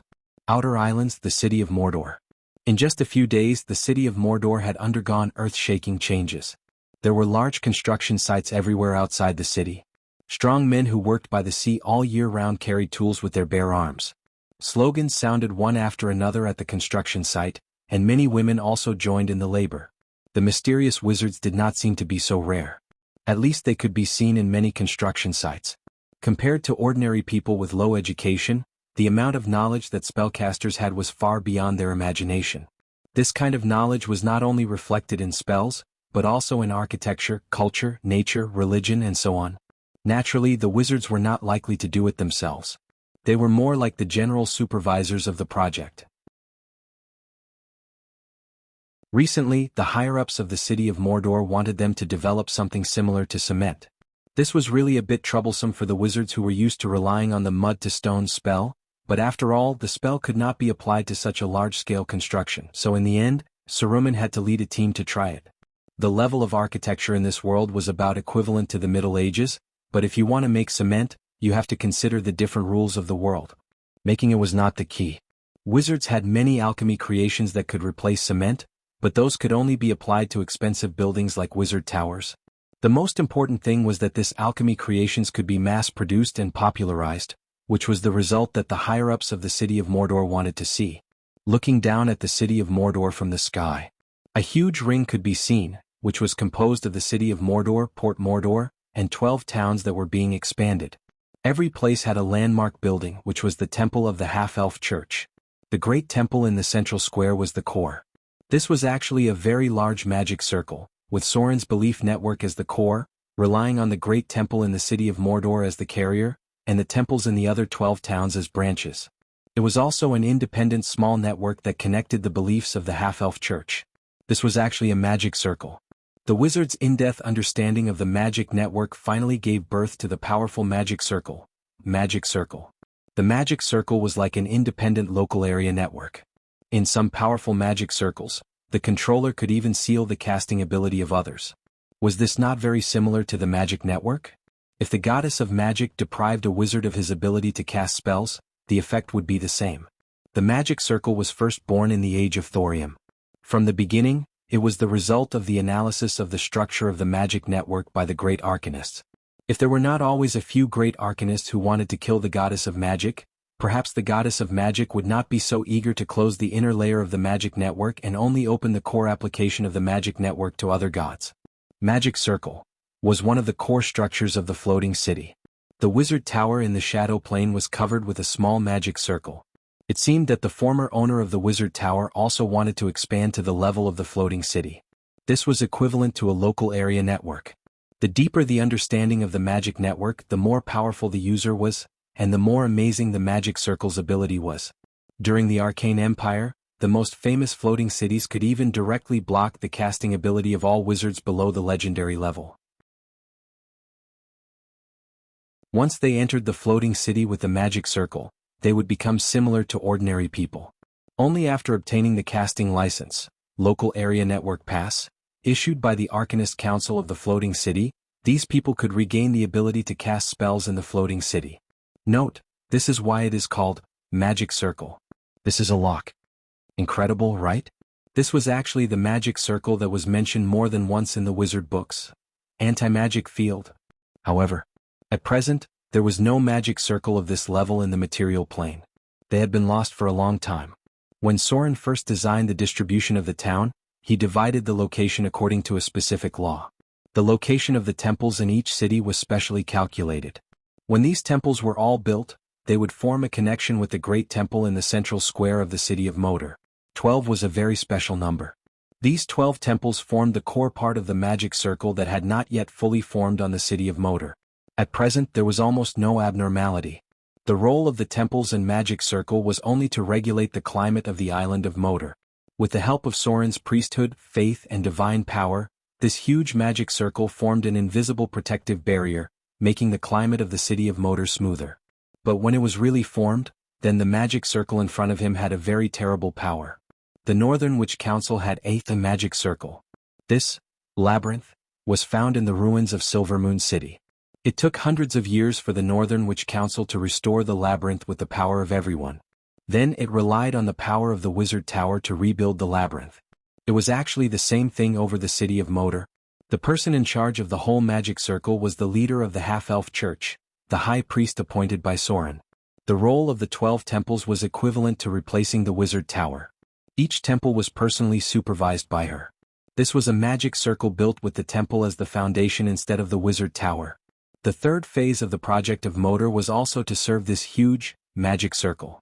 Soren's third phase of expansion was a plan for the whole island, and this plan was to make it easier to perfect the magic circle in the following arrangements. What he was doing now was like flattening the island like a piece of paper, then drawing according to his will on this flat piece of paper. The 12 shrines were only the fulcrum of the entire framework on the paper, and what he needed to do next was to fill in the rest of the empty space. Earth, water, wind, fire. The whole island was in a very grand blueprint, and now the layout had just been completed.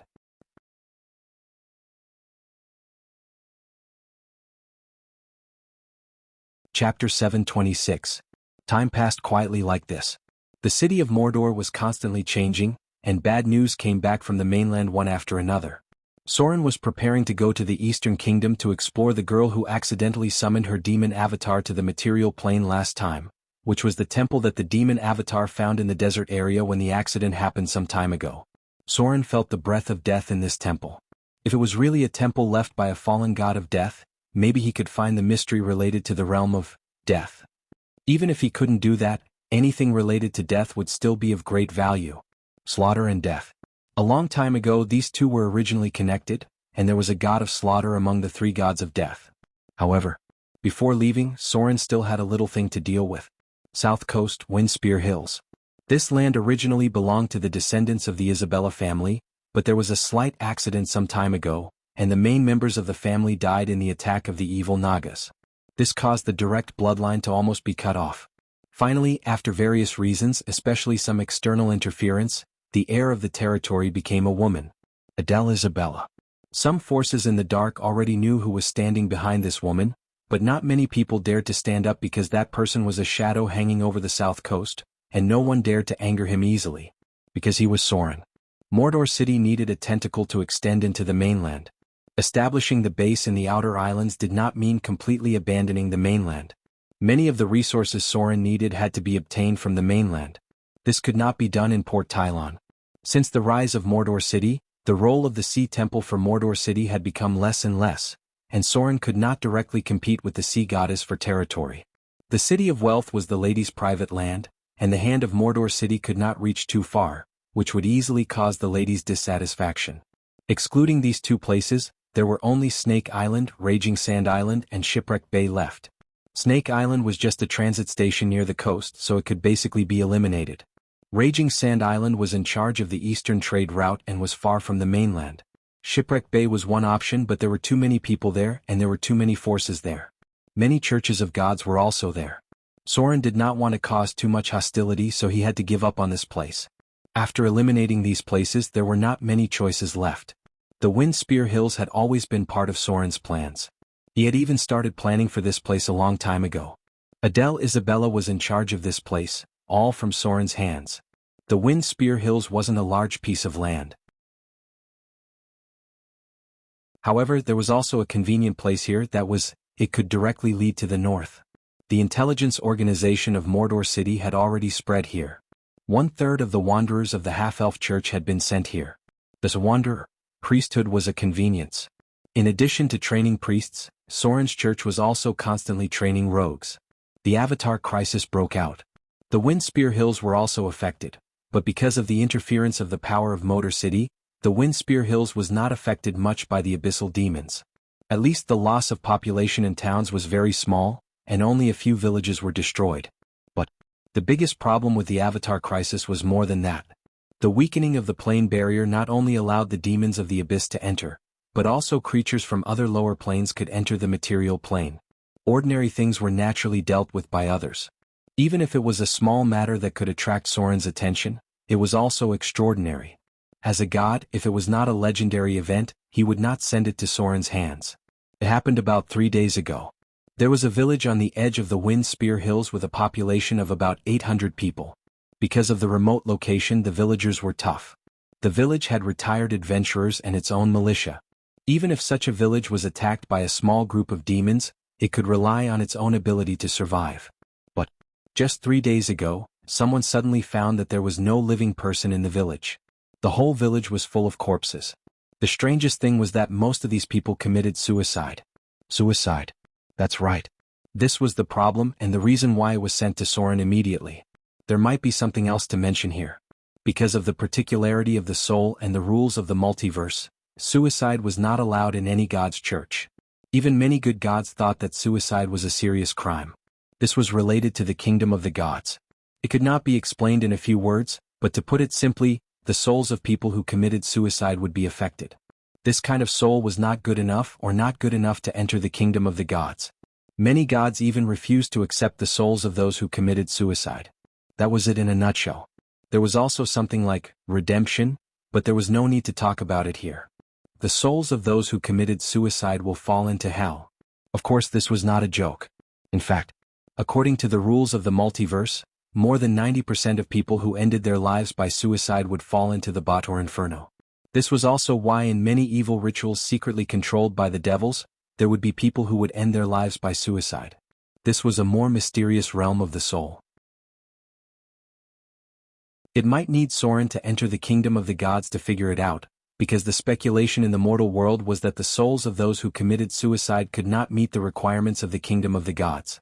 Of course, a group of people committing suicide was not the strangest thing because some powerful devils could also do this. Often, these devils would return to the Bot or Inferno after harvesting the souls. Many gods' churches in the material world were watching these guys.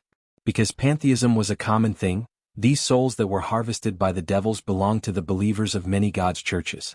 The reason why the subordinates immediately reported this to Soren was that these suicides all had a smile on their faces, and they ended their lives with a seemingly twisted and chilling expression of happiness.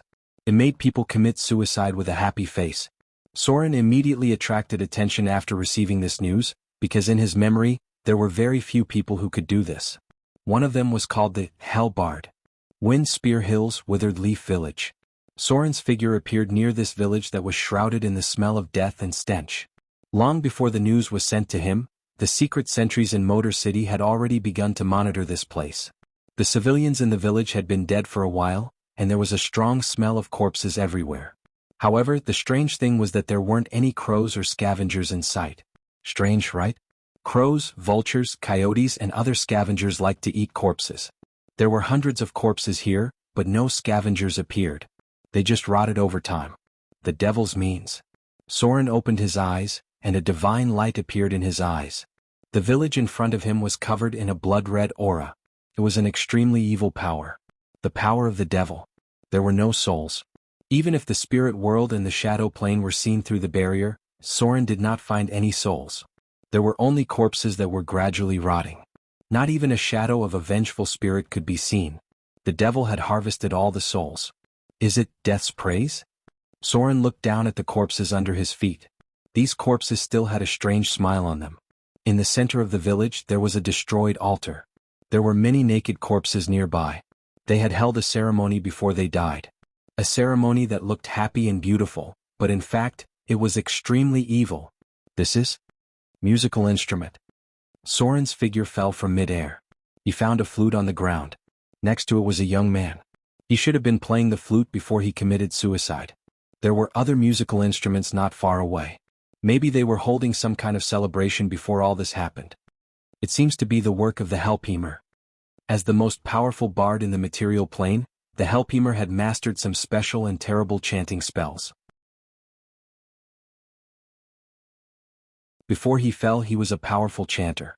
His famous work was when a large number of believers committed suicide during a celebration. Revelation, Prelude to Hell. Dusk Tribute, Death's Praise. Among the terrible abilities that the Helpheimer had, there were too many spells that could do this. He's back? Soren stood silent, but his expression gradually became serious. Since Soren killed the demigod vampire, the Helpheimer's figure disappeared. There was no trace of him in the material plane. There was no news about him in the church of the demigod vampire. Soren was not sure whether he was hiding somewhere in the material plane or had returned to the Bator Inferno. This dangerous guy had been active in the Bator Inferno for a long time. It seems that he's back. There was a trace of killing intent in Soren's eyes. The Helpheimer's action this time was very beautiful. There was no trace left. Even if Soren was a true god, there was no way to find him through other means. The souls here were too clean. If only one soul was left, Soren could find the other party's trace. The Helpheimer was very careful. He seemed to have known that Soren had mastered the tracking clergy. After everything was over, he erased any traces of himself. The bard was just a jack of all trades. But if one was strong enough to reach the Helpheimer's level, many of his basic abilities were comparable to legendary rangers and legendary rogues. Soren suddenly frowned. He raised his hand and something floated out of the ashes of the bonfire in front of him. It was a black feather buried in the bonfire. It seemed that the flames did not burn it. Fallen angel? Soren picked up the black feather and looked at it. His expression suddenly became playful and he murmured, "Did you leave it on purpose? Or did you forget it by accident?"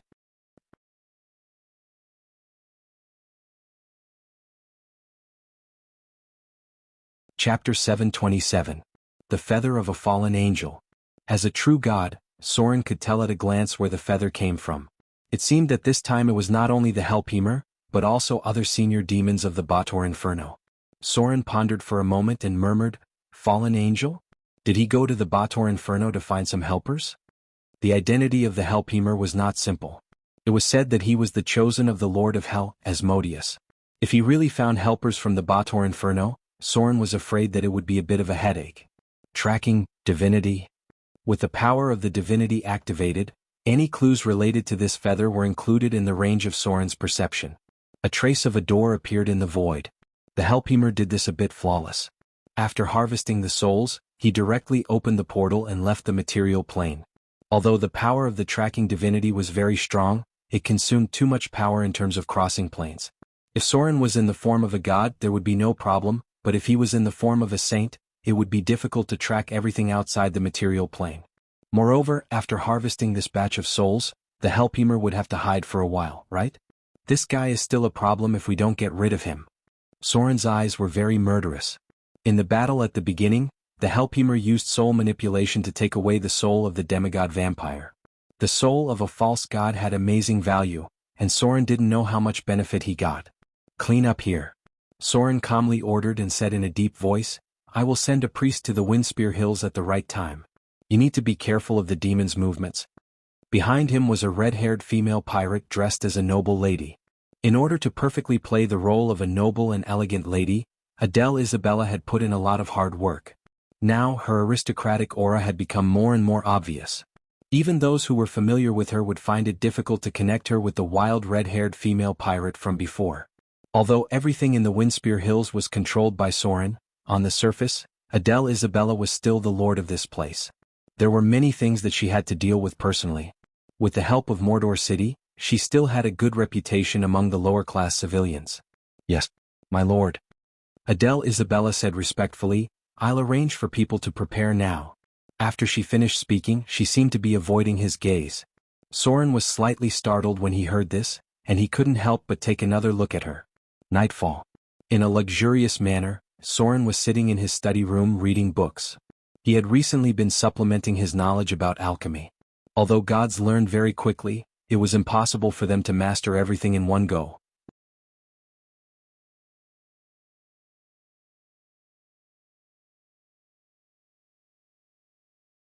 Although Soren was the god of half-elves and rogues, his identity in the mortal world was the pirate king of the material plane and the ruler of Mordor. Many pirate kings called Soren Your Excellency, which could also be used on gods. He did not force pirates to believe in him and join the half-elf church. So at present, most pirate leaders called him Your Excellency. It was not easy to change one's faith, and Soren's clergy was special. Many pirate leaders had their own gods that they had believed in for a long time. Adele Isabella chose to serve him. The meaning of this was very profound, because it meant that the woman in front of him was not only his follower when she was alive, but her soul would also enter Soren's kingdom and become his petitioner after death. It was hard to refuse. Soren's slightly careless actions could hurt the faith of the woman in front of him. He might even lose a fanatic, an excellent soul with the ability to become a high-grade oracle. Adele Isabella hoped that she could completely stand by Soren's side. She dedicated her loyalty to Soren, not only in life but also in death. This should be the most important thing in the multiverse. Even if she had followed Soren for a long time, this kind of bargaining chip with her soul was enough for Soren to bring her into the core of power.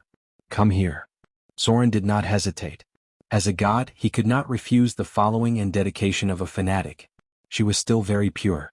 This purity would allow her to achieve a pure sublimation after entering the kingdom of God in the future. Gods did not rely on themselves to manage the kingdom of God. In the kingdom of God, they also needed the help of many excellent oracles. Her soul was very pure. Adele Isabella trembled a little as she came in front of Soren. Soren motioned her to stand in front of the desk, then stroked her long hair with his hand, and motioned her to slowly kneel down. Adele Isabella quickly understood what Soren meant. She knelt at Soren's feet with trembling hands and untied his robe. Then she stretched out her white fingers and gently held it, and then slowly opened her mouth. The lights in the room flickered. Soren frowned slightly, and Adele Isabella's panicked apologies immediately came from under his feet. She was not skilled, and it could even be said that she had no experience. Walala. Soren raised his hand and picked up a book to read. After a while, as if to reward Adele Isabella for her efforts, he gently snapped his fingers and cast a spell. Shadow tentacles. Time passed quickly. After staying in the Wind Spear Hills for 3 days and arranging for a high-ranking archbishop to be stationed there, Soren immediately set off for the Eastern Kingdom. At this time it was almost February. The first wave of demons from the bottomless abyss was almost over. The other creatures of the material plane had won a precious and short respite, because by the middle of February, the second wave of demons would be coming, and this time there would be even more demons. The second wave of demons was the real attack because this time there was a regular demon army that had participated in the Abyss Blood War. After the first test, many demon lords in the Abyss could already confirm that the barrier of the material plane was really weakened. They were eager to try. Eager for the rich soul reserves of the material plane, many demon lords were even ready to come to the material plane in person. In the second wave of attacks, demon lords had already come to the mortal world. And this time the scale of the battle would be greatly increased because at the same time when the demon lords came to the mortal world, those good gods who fell to the mortal world because of the Avatar crisis finally could not sit idly by and watch their believers in the mortal world being slaughtered. Some saints began to appear in the eyes of the world, and while fighting against the demon army, they cultivated a group of more fanatical fanatics. The regular demon army had arrived. Even the gods could not avoid it. They had to protect their believers, at least those who were devout. Even the gods of the evil camp had to show up at this time to temporarily fight against the demons, because they could not sit by and watch the demon army attack their church members. If all the believers of the church were dead, even if they succeeded in surviving the Avatar crisis, so what? Only the foundation of the material plane could support everything in the kingdom of God. You're tuning in to the Han Lee's Wuxia Chronicles YouTube channel. We're so grateful for your support, and don't forget to subscribe to join us on this incredible journey through captivating stories. Your generosity through donations truly makes a world of difference, as it's the primary source of revenue that allows me to expand and enhance this channel for you. Thank you from the bottom of my heart for being a part of this adventure.